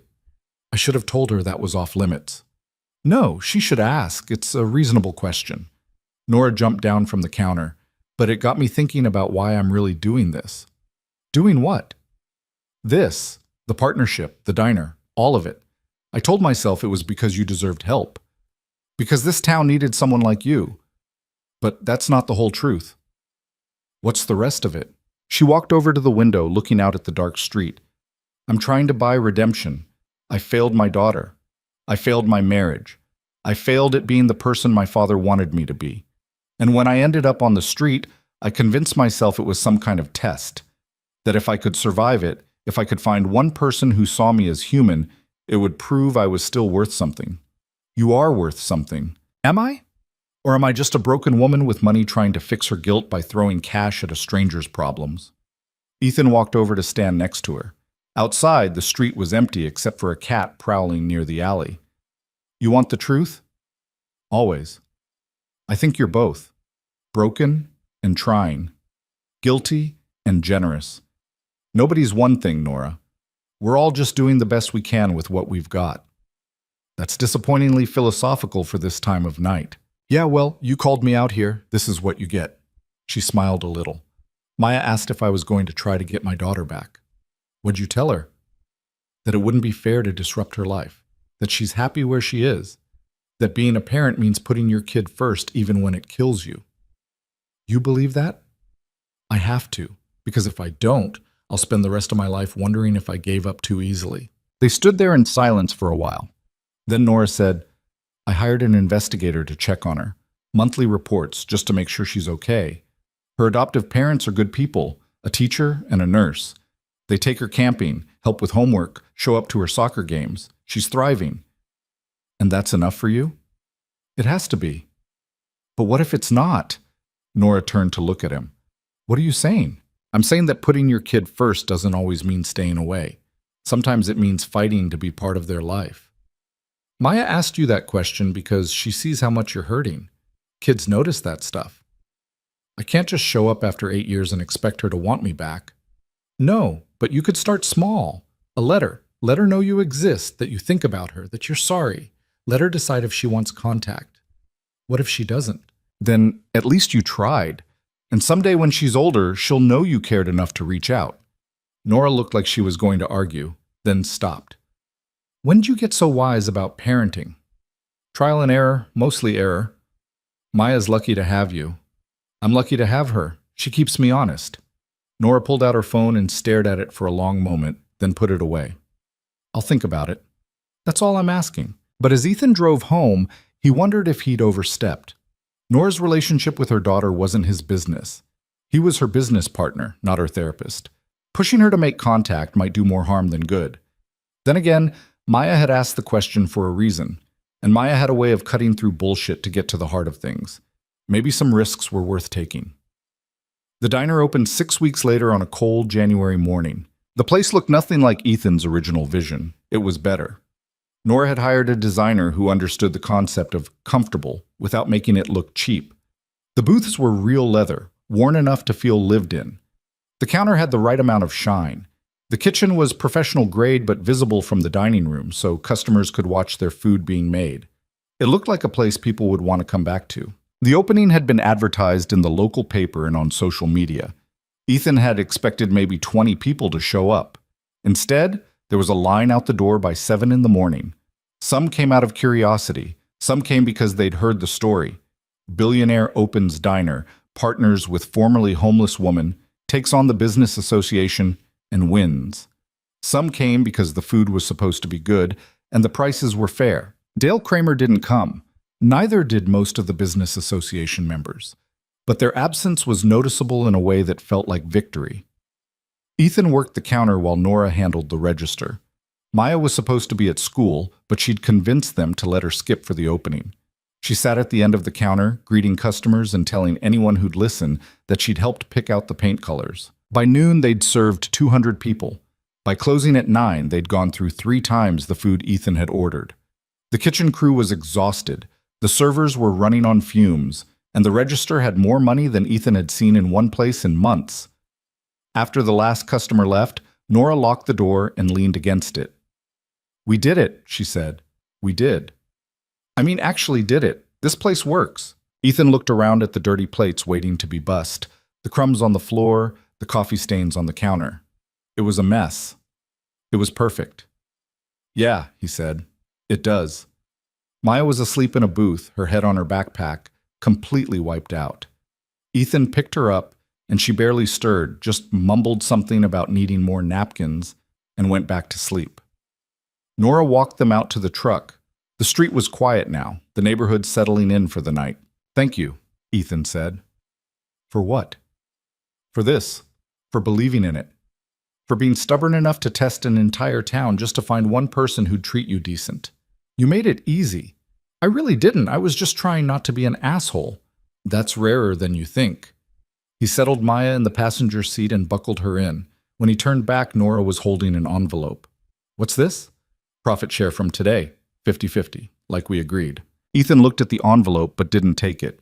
"We just opened. Let's make sure we're actually profitable before we start dividing money." "Ethan, I'm serious. Keep it. Reinvest it. Whatever you want. But I don't need it right now." "You're supposed to be a partner, not a charity case." "I'm a partner who's got enough to live on. You're a partner who just got control of a multi-billion-dollar trust. I think we can afford to have different definitions of what we need." Nora put the envelope back in her pocket. "You're stubborn. Learned from the best." She smiled, and it reached her eyes this time. "Get your daughter home. We've got an early morning tomorrow." "More of this?" "More of this. Every day." As Ethan drove home with Maya sleeping beside him, he thought about everything that had led to this moment. The coffee, the confrontation, the lawsuit, the partnership. All of it stemming from a simple decision to treat another person with basic human decency. It shouldn't have been revolutionary, but somehow it was. The diner's success brought unexpected attention. Local news ran a story about the opening.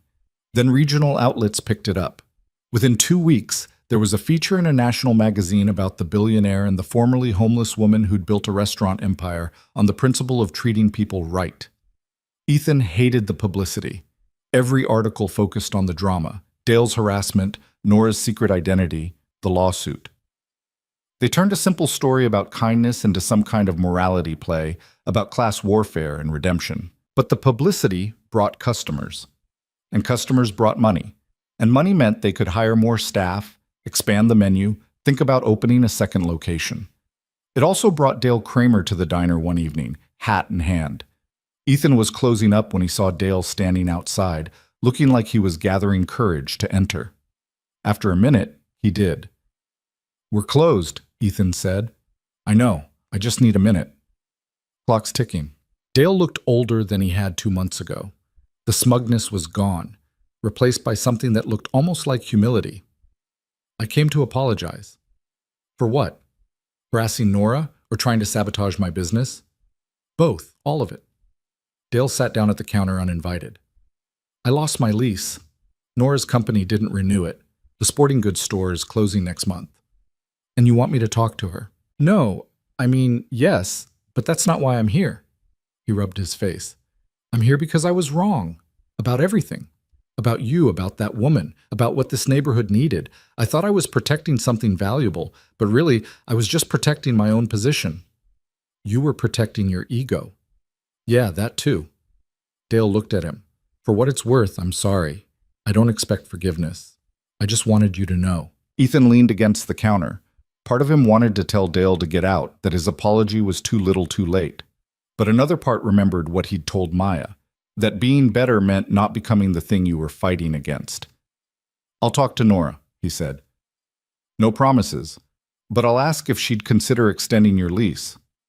"Why would you do that?" "Because holding grudges is exhausting, and because I want Maya to see that people can change." "I don't deserve this." "Probably not, but that's not really the point." Dale stood up, started to offer his hand, then thought better of it. "Thank you. After he left, Ethan called Nora. Dale came by. I heard. Security texted me. You have security watching the diner? Of course I do. You think I'm going to let anything happen to our investment? Dale apologized. Good for him. He wants his lease renewed. Silence on the other end. Then, what do you think I should do? I think you should decide what kind of person you want to be. The one who punishes people forever, or the one who gives them a chance to do better. Those aren't mutually exclusive. No. But one feels better than the other. More silence. Then Nora sighed. I'll have my lawyers draw up a new lease. Market rate, no special treatment. If he can't afford it, that's on him. Fair enough. Ethan? Yeah? You're too nice. Someone's going to take advantage of that someday. Maybe. But I'd rather be taken advantage of than turn into someone who can't forgive. After hanging up, Ethan finished closing and headed home. The house was quiet when he got there, Maya already asleep. He checked on her, pulled her blanket up, and stood in her doorway watching her breathe. She looked peaceful. Younger than she seemed during the day when she was busy being tough and cynical and protective of her father. He wanted to keep her that way, protected, safe, sheltered from the worst of what people could be. But he also wanted her to understand that the world was complicated, that people could be cruel and kind, that forgiveness was hard but worthwhile, that doing the right thing didn't always mean winning. The next morning, Nora showed up at the house before Ethan left for the diner. I did it, she said without preamble. Did what? Wrote the letter to my daughter. She held up an envelope. I've been carrying it around for 2 days trying to decide if I should mail it. What's stopping you? Terror. What if she doesn't want to hear from me? What if her parents think I'm trying to disrupt their family? What if I'm being selfish? What if you're being brave? Nora looked at the envelope. Maya said something yesterday. She asked if I thought my daughter ever wondered about me. And I realized I've been so focused on not hurting her that I never considered she might have questions too. That knowing I thought about her might matter. So send it. What if it's a mistake? Then it's a mistake you can live with. Better than the mistake of never trying. Nora stared at the envelope for another long moment, then pulled out her phone and took a picture of it. Proof that I actually wrote it, so I can't chicken out later. You want me to mail it for you? Would you? Ethan took the envelope. The address was in Minnesota, written in Nora's careful handwriting. I'll drop it off at the post office this morning. Thank you. She looked relieved and terrified in equal measure. I don't know what I'm expecting. She's 10. She might not even read it. She'll read it, and even if she doesn't respond, she'll know. That's what matters. After Nora left, Ethan looked at the envelope. Inside was a letter from a mother to a daughter, 8 years of regret and hope compressed into whatever words Nora had managed to put on paper. He hoped it was enough. At the post office, he stood at the mailbox for a solid minute before dropping it in. The envelope disappeared into the slot with a soft thud, gone into the system that would carry it across the country to a girl who might not even remember the woman who'd given birth to her. But at least Nora had tried. At least she'd reached out. The rest was up to fate, or chance, or whatever force decided how these things turned out. The diner hit its rhythm over the next month. They found their regulars, the construction crew that came in every morning at 6, the retired couple who split a slice of pie every afternoon, the high school kids who camped out in the corner booth doing homework and nursing sodas for hours. Ethan learned their names, their orders, the small details that made them feel seen. It was what his father had done in his diners, what Ethan had always imagined doing when he started this project. It felt right. Maya had stopped getting in fights at school. Joey still gave her grief, but Maya had learned to ignore it.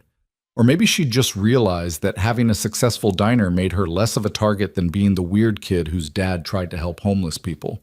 Either way, things were better. Nora still came by most days, though less frequently as she got pulled into managing her father's company. She was based in Chicago now, but she kept an apartment in Denton Falls and made the drive whenever she could. How's it feel being a billionaire businesswoman? Ethan asked one afternoon while they were reviewing the books. Exhausting, boring, necessary. She closed the ledger. I'm trying to change how the company operates, make it less about maximizing profit and more about sustainable investment. My father's old partners think I'm insane. Are you? Probably, but I've got controlling interests, so they can't stop me.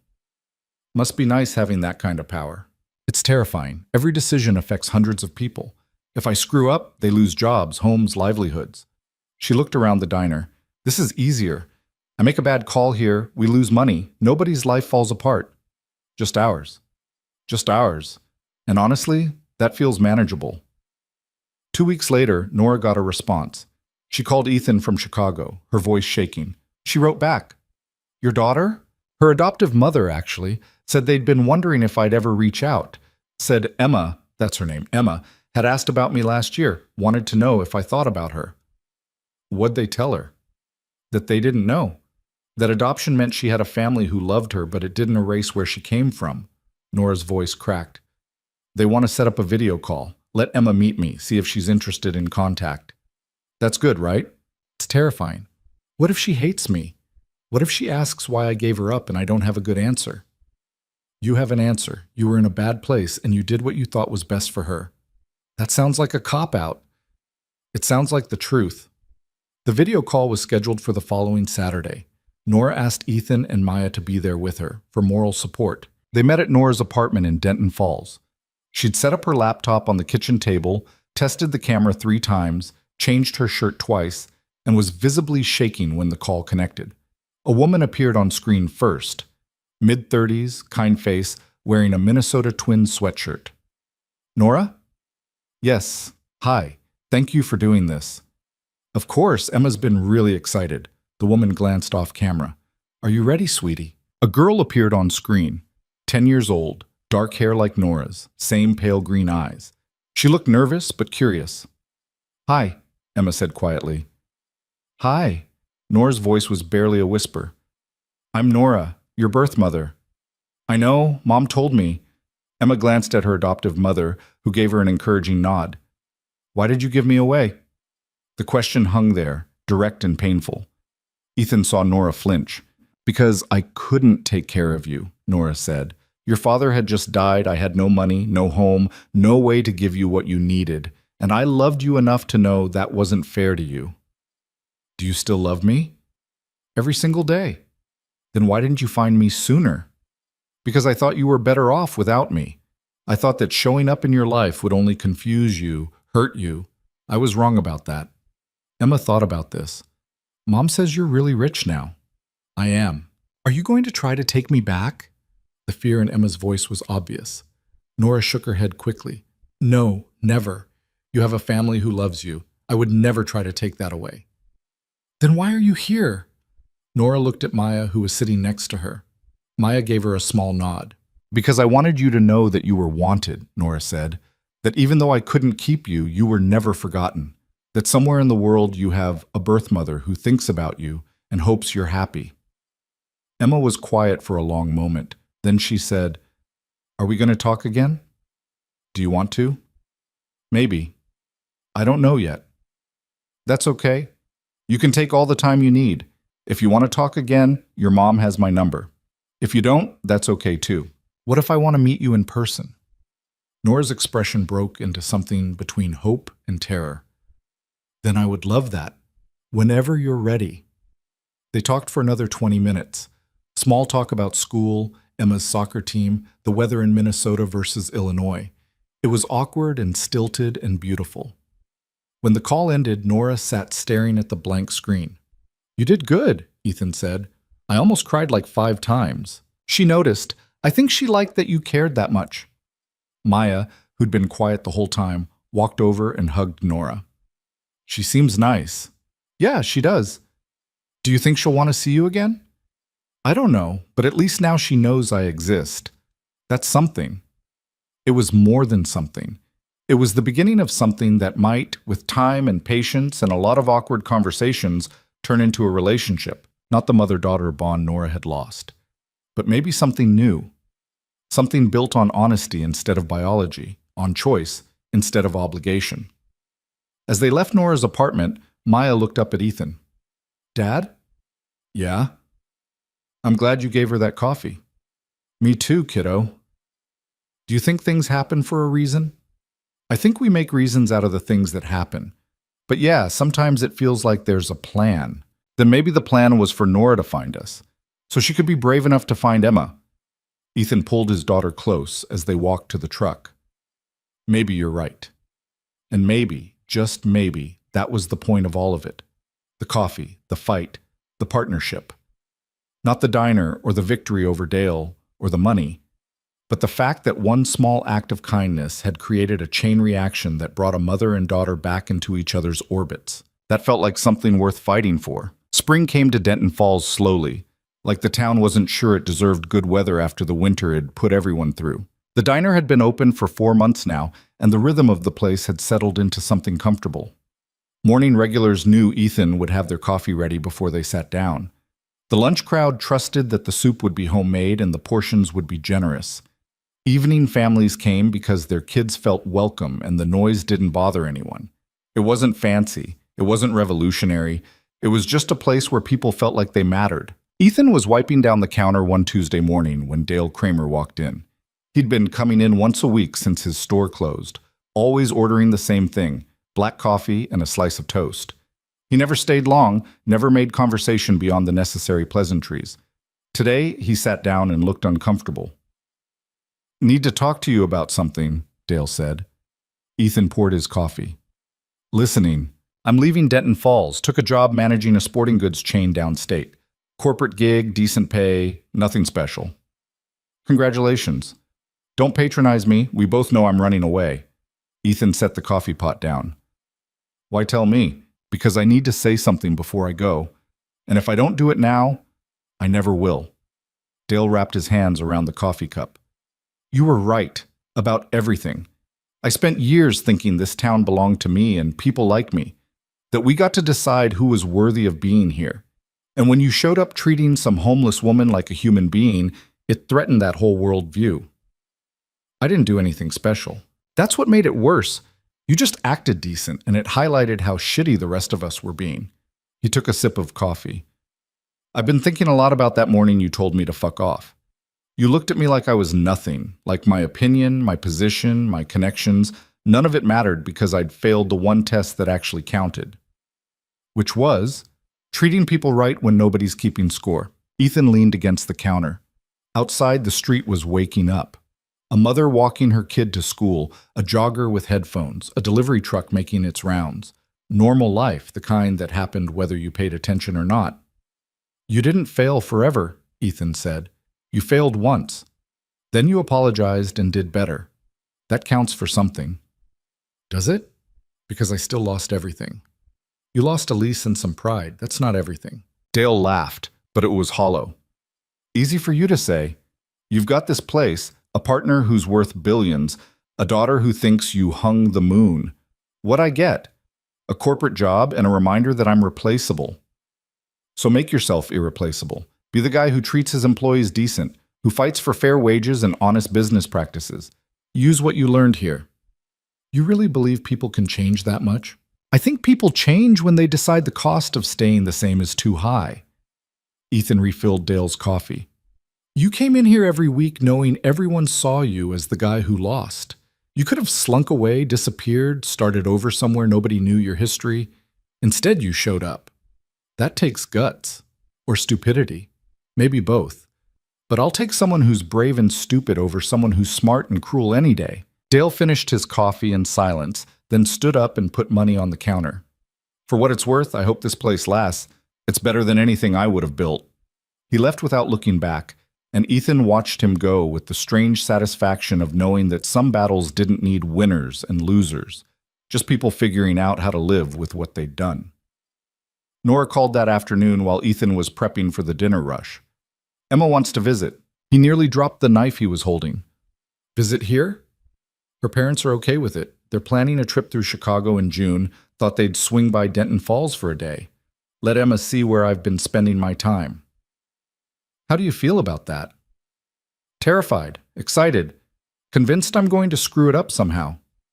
A pause. "Will you be there?" "I know that's asking a lot, but I think I need backup in case I freeze up or say something stupid." "Of course. Maya will want to meet her too." "Is that weird, having them meet?" "I don't think so. They're both smart kids who've had to deal with complicated family stuff. They'll probably get along fine." Nora was quiet for a moment. "Thank you for everything. I know I say that a lot, but I mean it. None of this happens without you handing me that first cup of coffee." Pretty sure you would have survived without my coffee. Survived, yeah. But I wouldn't be here. Wouldn't have the courage to face my daughter or run my father's company or believe that I was worth more than the worst things that happened to me. Ethan didn't know what to say to that. The weight of being someone's turning point was heavier than he'd expected.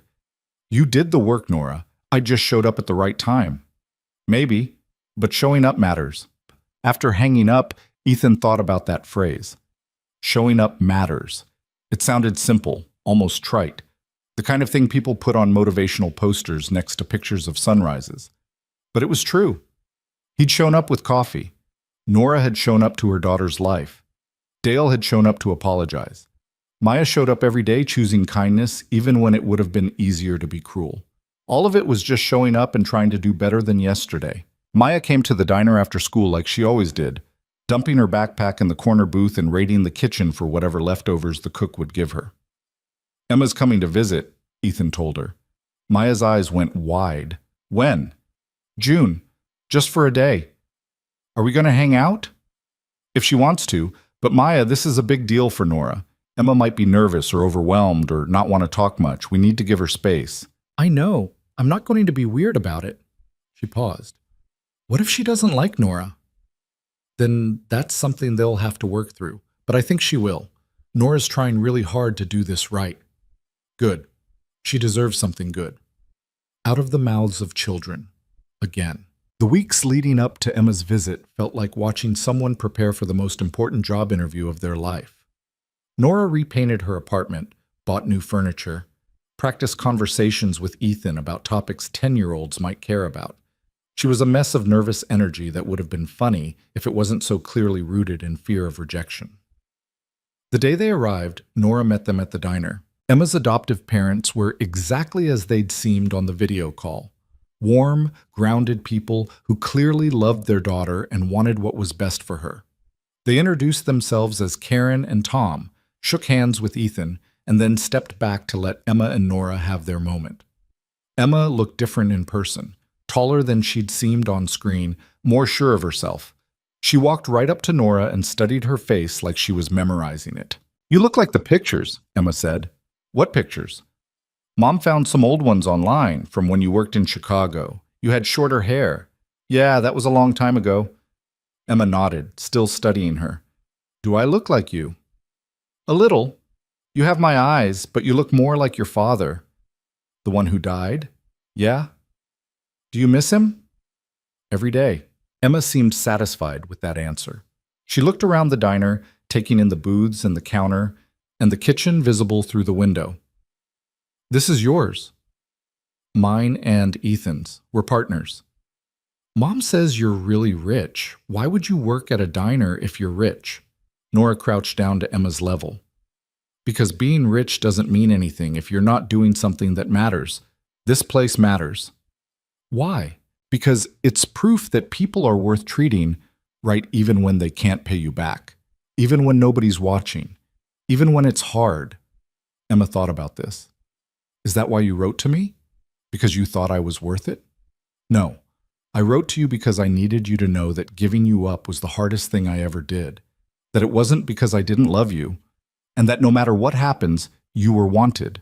Tears were forming in Emma's eyes, and she blinked them back with the determination of a kid who didn't want to cry in front of strangers. Can I hug you? Nora's voice broke. Please. They stood there in the middle of the diner, holding each other while Karen wiped her own eyes and Tom looked away. Ethan felt Maya slip her hand into his and squeeze. That's nice, Maya whispered. Yeah, it is. They spent the day together, Nora showing Emma around Denton Falls, telling her stories about the fight to open the diner, introducing her to the regulars who'd become like family. Emma was quiet at first, but she warmed up as the day went on, asking questions and laughing at Nora's jokes and slowly letting her guard down. Maya attached herself to Emma immediately, dragging her around the diner and showing her the tree in Ethan's backyard that she'd named Gerald. The two of them climbed it together while the adults sat on the porch watching. They look happy, Karen said. They do, Nora agreed. Emma asked if she could come back this summer. Stay for a week, maybe, if that's okay with you. Nora looked at Karen with barely contained hope. Really? She's been asking about you since the first call. I think she needs this. Needs to know where she came from, who you are. We can't give her that. I don't want to confuse her or make her feel torn between families. Tom leaned forward. Nora, Emma's a smart kid. She knows we're her parents, but she also knows you're part of her story. Letting you in doesn't take anything away from us. It just gives her more people who love her. I do love her. I know I don't have the right to, but I do. You have every right, Karen said. You're her mother. Biology, adoption, it doesn't matter. Love is what makes family. And it's pretty clear you love her. Watching Emma and Maya in the tree, laughing about something only they understood, Ethan felt a strange sense of completion. Like all the broken pieces had finally found a way to fit together, even if the picture they made wasn't what anyone had expected. That evening, after Emma's family left, Nora sat in the diner nursing a cup of coffee and staring at nothing. You okay? Ethan asked. I got to hug my daughter today. My actual daughter. Do you know how many times I dreamed about that and convinced myself it would never happen? But it did happen. Because you told me to write the letter, because Maya asked the right questions, because I was desperate enough to spend weeks on the street testing whether anyone would treat me like a human being. She looked at him. That's insane, right? The fact that any of this worked? Little bit, but the best things usually are. I don't know how to thank you. You already did, by showing up, by being honest with Emma, by being the kind of partner who actually gives a shit about this place. We make a good team. Yeah, we do. Nora set down her coffee cup. I've been thinking about something. The company my father left me, it's got enough assets to fund 100 projects like this diner. And I keep asking myself what I'm supposed to do with all that power. What'd you come up with? That I want to build more of these. Places where people matter, where someone struggling can walk in and be treated with dignity, where the only thing that counts is showing up and being decent. That's ambitious. It's necessary. There are Denton Falls all over this country, places where the Dale Kramers of the world decide who belongs and who doesn't, places where being poor or homeless or different means you're invisible. She looked around the diner. I want to prove they're wrong. Want to build enough of these places that people start to believe kindness isn't a weakness. You really think one diner at a time can change the world? I think one cup of coffee at a time almost saved my life. So yeah, I think it's worth trying. Ethan felt something shift in his chest. This wasn't just about the diner anymore. It was about taking what they'd learned, that people were worth seeing, that systems were broken, that small acts of decency could ripple outward in ways you couldn't predict, and scaling it up until it couldn't be ignored. Count me in, he said. You sure? It means more fights like this one, more Dale Kramers, more people telling us we're naive or stupid or wasting our time. Yeah, well, I've gotten pretty good at telling people to fuck off, Nora laughed. That you have. They shook on it right there in the empty diner, two people who'd started as strangers and become something closer to family. Partners in the truest sense, not because they needed each other, but because they'd chosen each other. The summer brought changes. Emma visited for a week in July, and Maya appointed herself tour guide/best friend. They were inseparable, climbing Gerald, helping at the diner, staging elaborate games in the backyard that involved intricate rules only they understood. Watching them together, Ethan saw Maya bloom in ways she hadn't before. She'd always been mature for her age, but with Emma around, she got to just be a kid. Nora watched it all with the careful attention of someone who didn't quite trust that good things wouldn't disappear. But as the week went on, she relaxed. Let herself believe that maybe this was real, that maybe Emma wanting to know her wasn't a fluke. On Emma's last night, the four of them sat on Ethan's porch eating ice cream and watching fireflies. Can I come back for Christmas? Emma asked. Nora looked at Karen and Tom, who nodded. If your parents are okay with it, I'd love that. And Maya can come visit us too, right? She's never seen real snow. Maya's eyes lit up. Can I, Dad? We'll figure something out. Emma leaned against Nora's shoulder, comfortable in a way that would have seemed impossible 6 months ago. I'm glad you wrote to me. Me too, sweetheart. Do you think things happen for a reason? It was the same question Maya had asked months earlier. Ethan waited to hear how Nora would answer. I think we make meaning out of what happens to us, Nora said carefully. Bad things happened to me. Losing your father, losing you, ending up on the street. I could have let that destroy me. But instead, I used it to figure out what really mattered. And that led me here. To Dad and Maya? To your dad and Maya. To this diner. To you, eventually.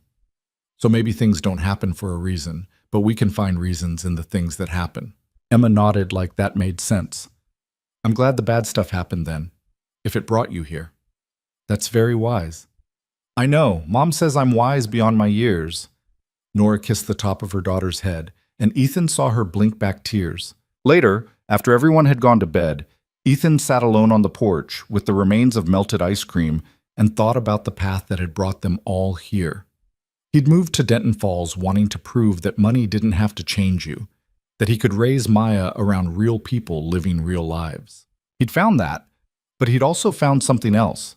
Proof that the smallest gestures could matter in ways you couldn't predict. That seeing someone, really seeing them, was an act of defiance against a world that wanted to sort people into categories of worthy and unworthy. He'd given Nora coffee. She'd given him purpose. Together they'd built something that mattered. It wasn't perfect. The diner still had slow days and difficult customers. Maya still dealt with jerks at school. Nora still had nights where the weight of her father's company and the years she'd lost with Emma felt crushing. But they showed up anyway, every day, trying to do better than yesterday. By fall, they'd started planning the second location. A diner in a struggling neighborhood 2 hours south. Same concept, same values. Nora found the building, Ethan designed the space, and they hired a manager who understood that the point wasn't just serving food, it was creating a place where people mattered. The Denton Falls Diner had become a fixture in the community. Even the people who'd opposed it initially had come around, grudgingly admitting that maybe it wasn't so bad having a place that welcomed everyone. Officer Ramirez stopped by one morning with his daughter. "Heard you're opening another one," he said. "News travels. You know what you're doing is changing things, right? Not just here, but the whole way people think about what community means." "We're just running a diner." "You're doing a lot more than that. You're proving that treating people right isn't charity or naivety. It's just good business." After he left, Ethan thought about that. Good business. Maybe that was the key, not framing decency as altruism, but as the baseline for how society should function. You didn't get points for treating people like humans. That was just the minimum requirement. Everything else was details. Maya turned 8 that November. They threw her a party at the diner, invited her whole class, including Joey. Nora brought Emma down for the weekend as a surprise, and the look on Maya's face when she walked in was worth every difficult moment of the past year. Joey's mother came too, looking uncomfortable but determined. She pulled Ethan aside while the kids were destroying a piñata. "I owe you an apology," she said. "For what?" "For being part of the problem. For talking shit about you and that homeless woman. For teaching my daughter that being different was something to mock. Joey seems better now. Because you didn't hold grudges. You let her come to this party even after all the crap she put Maya through. That taught her more about decency than anything I ever said." Ethan watched the kids running around, hopped up on sugar and chaos. "Kids learn by watching. We show them how to treat people, and they copy it. Good or bad." "Then I'm glad Maya had you to watch. And I'm sorry she had Joey watching me. It wasn't a grand reconciliation. It was just an acknowledgement that people could do better when they realized the cost of doing worse. Small progress, but progress nonetheless." That night, after everyone had gone home and the diner was quiet, Ethan sat with Nora and Maya eating leftover birthday cake. "Best birthday ever," Maya said through a mouthful of frosting. "Better than the year we went to Disney?" Ethan asked. "Way better. Emma was here," Nora smiled. "She told me to tell you happy birthday again, and that she's already planning your next one." "Is she coming for Christmas?" "That's the plan." Maya grinned, then looked at her father. "Dad?" "Yeah? I'm glad we came here, even though it was hard sometimes." "Me too, kiddo. Do you think Mom would be proud of us?" The question caught him off guard. They didn't talk about Maya's mother much. She'd left and never looked back, sent money but no calls, existed as a ghost in their lives. "I don't know," Ethan said honestly, "but I'm proud of us. That's enough." "Yeah, it is." Winter settled over Denton Falls with the quiet certainty of a season that knew its place. The diner stayed busy through the cold months, becoming the kind of place people went not just for food, but for warmth. The coffee was always hot, the conversation always welcome, the doors always open. Nora split her time between Chicago and Denton Falls, managing her father's company while building the infrastructure for more diners. She'd hired people who understood the mission, not maximizing profit, but maximizing impact. It was a harder sell to investors, but she had enough power that their objections didn't matter. Emma came for Christmas like she'd promised, and for 2 weeks the house was chaos and laughter, and the particular joy that came from family that had chosen to be family. Nora rented the apartment above the diner permanently, turning it into a space where Emma could visit whenever she wanted. On Christmas morning, they all gathered at Ethan's house. The tree was slightly crooked, the decorations a mix of expensive and handmade, the presents wrapped in newspaper because someone had forgotten to buy wrapping paper. It was perfect. Emma gave Nora a bracelet she'd made herself, beads spelling out Mom Number 2 in alternating colors. "So you don't forget," Emma said.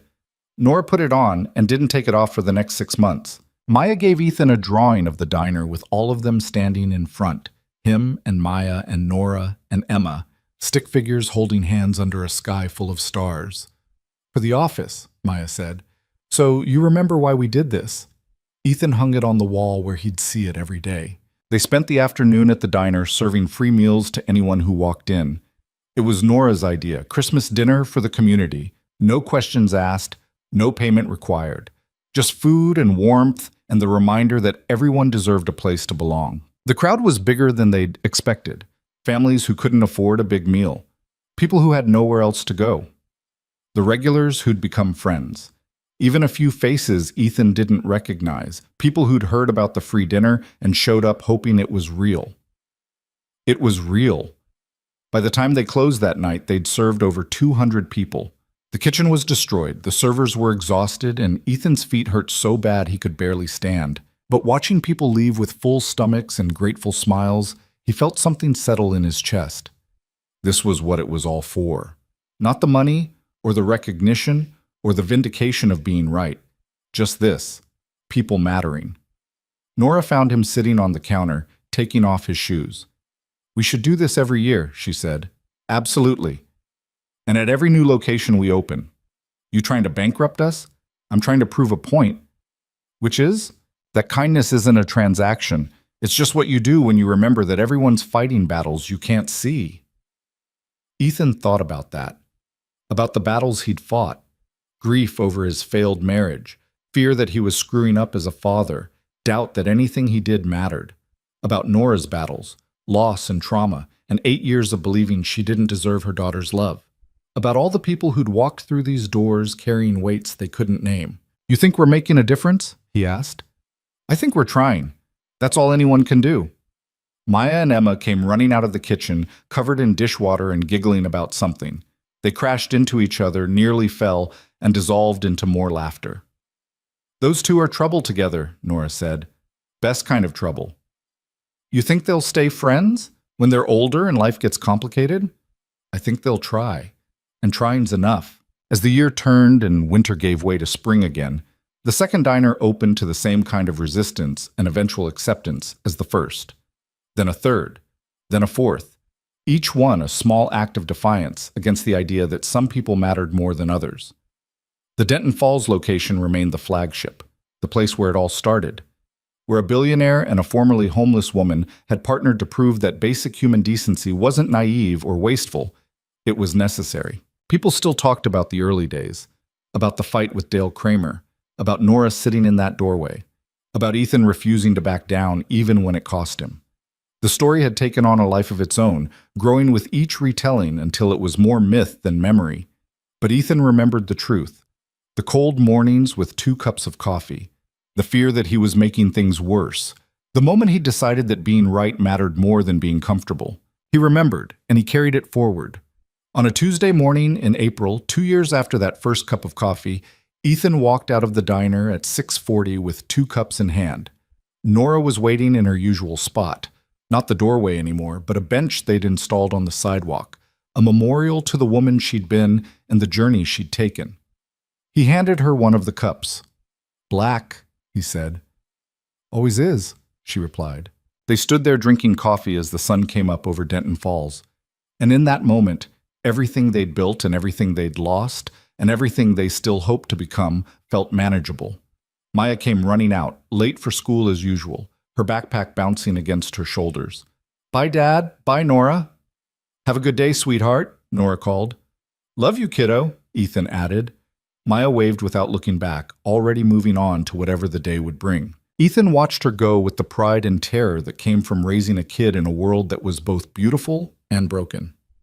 She's going to be okay, Nora said quietly. Yeah, she is. Better than okay. She's going to be the kind of person who sees people, who shows up, who makes coffee for strangers and doesn't expect anything in return. We could do worse. They finished their coffee in comfortable silence. Two people who'd found each other in the least likely way and built something neither of them could have imagined.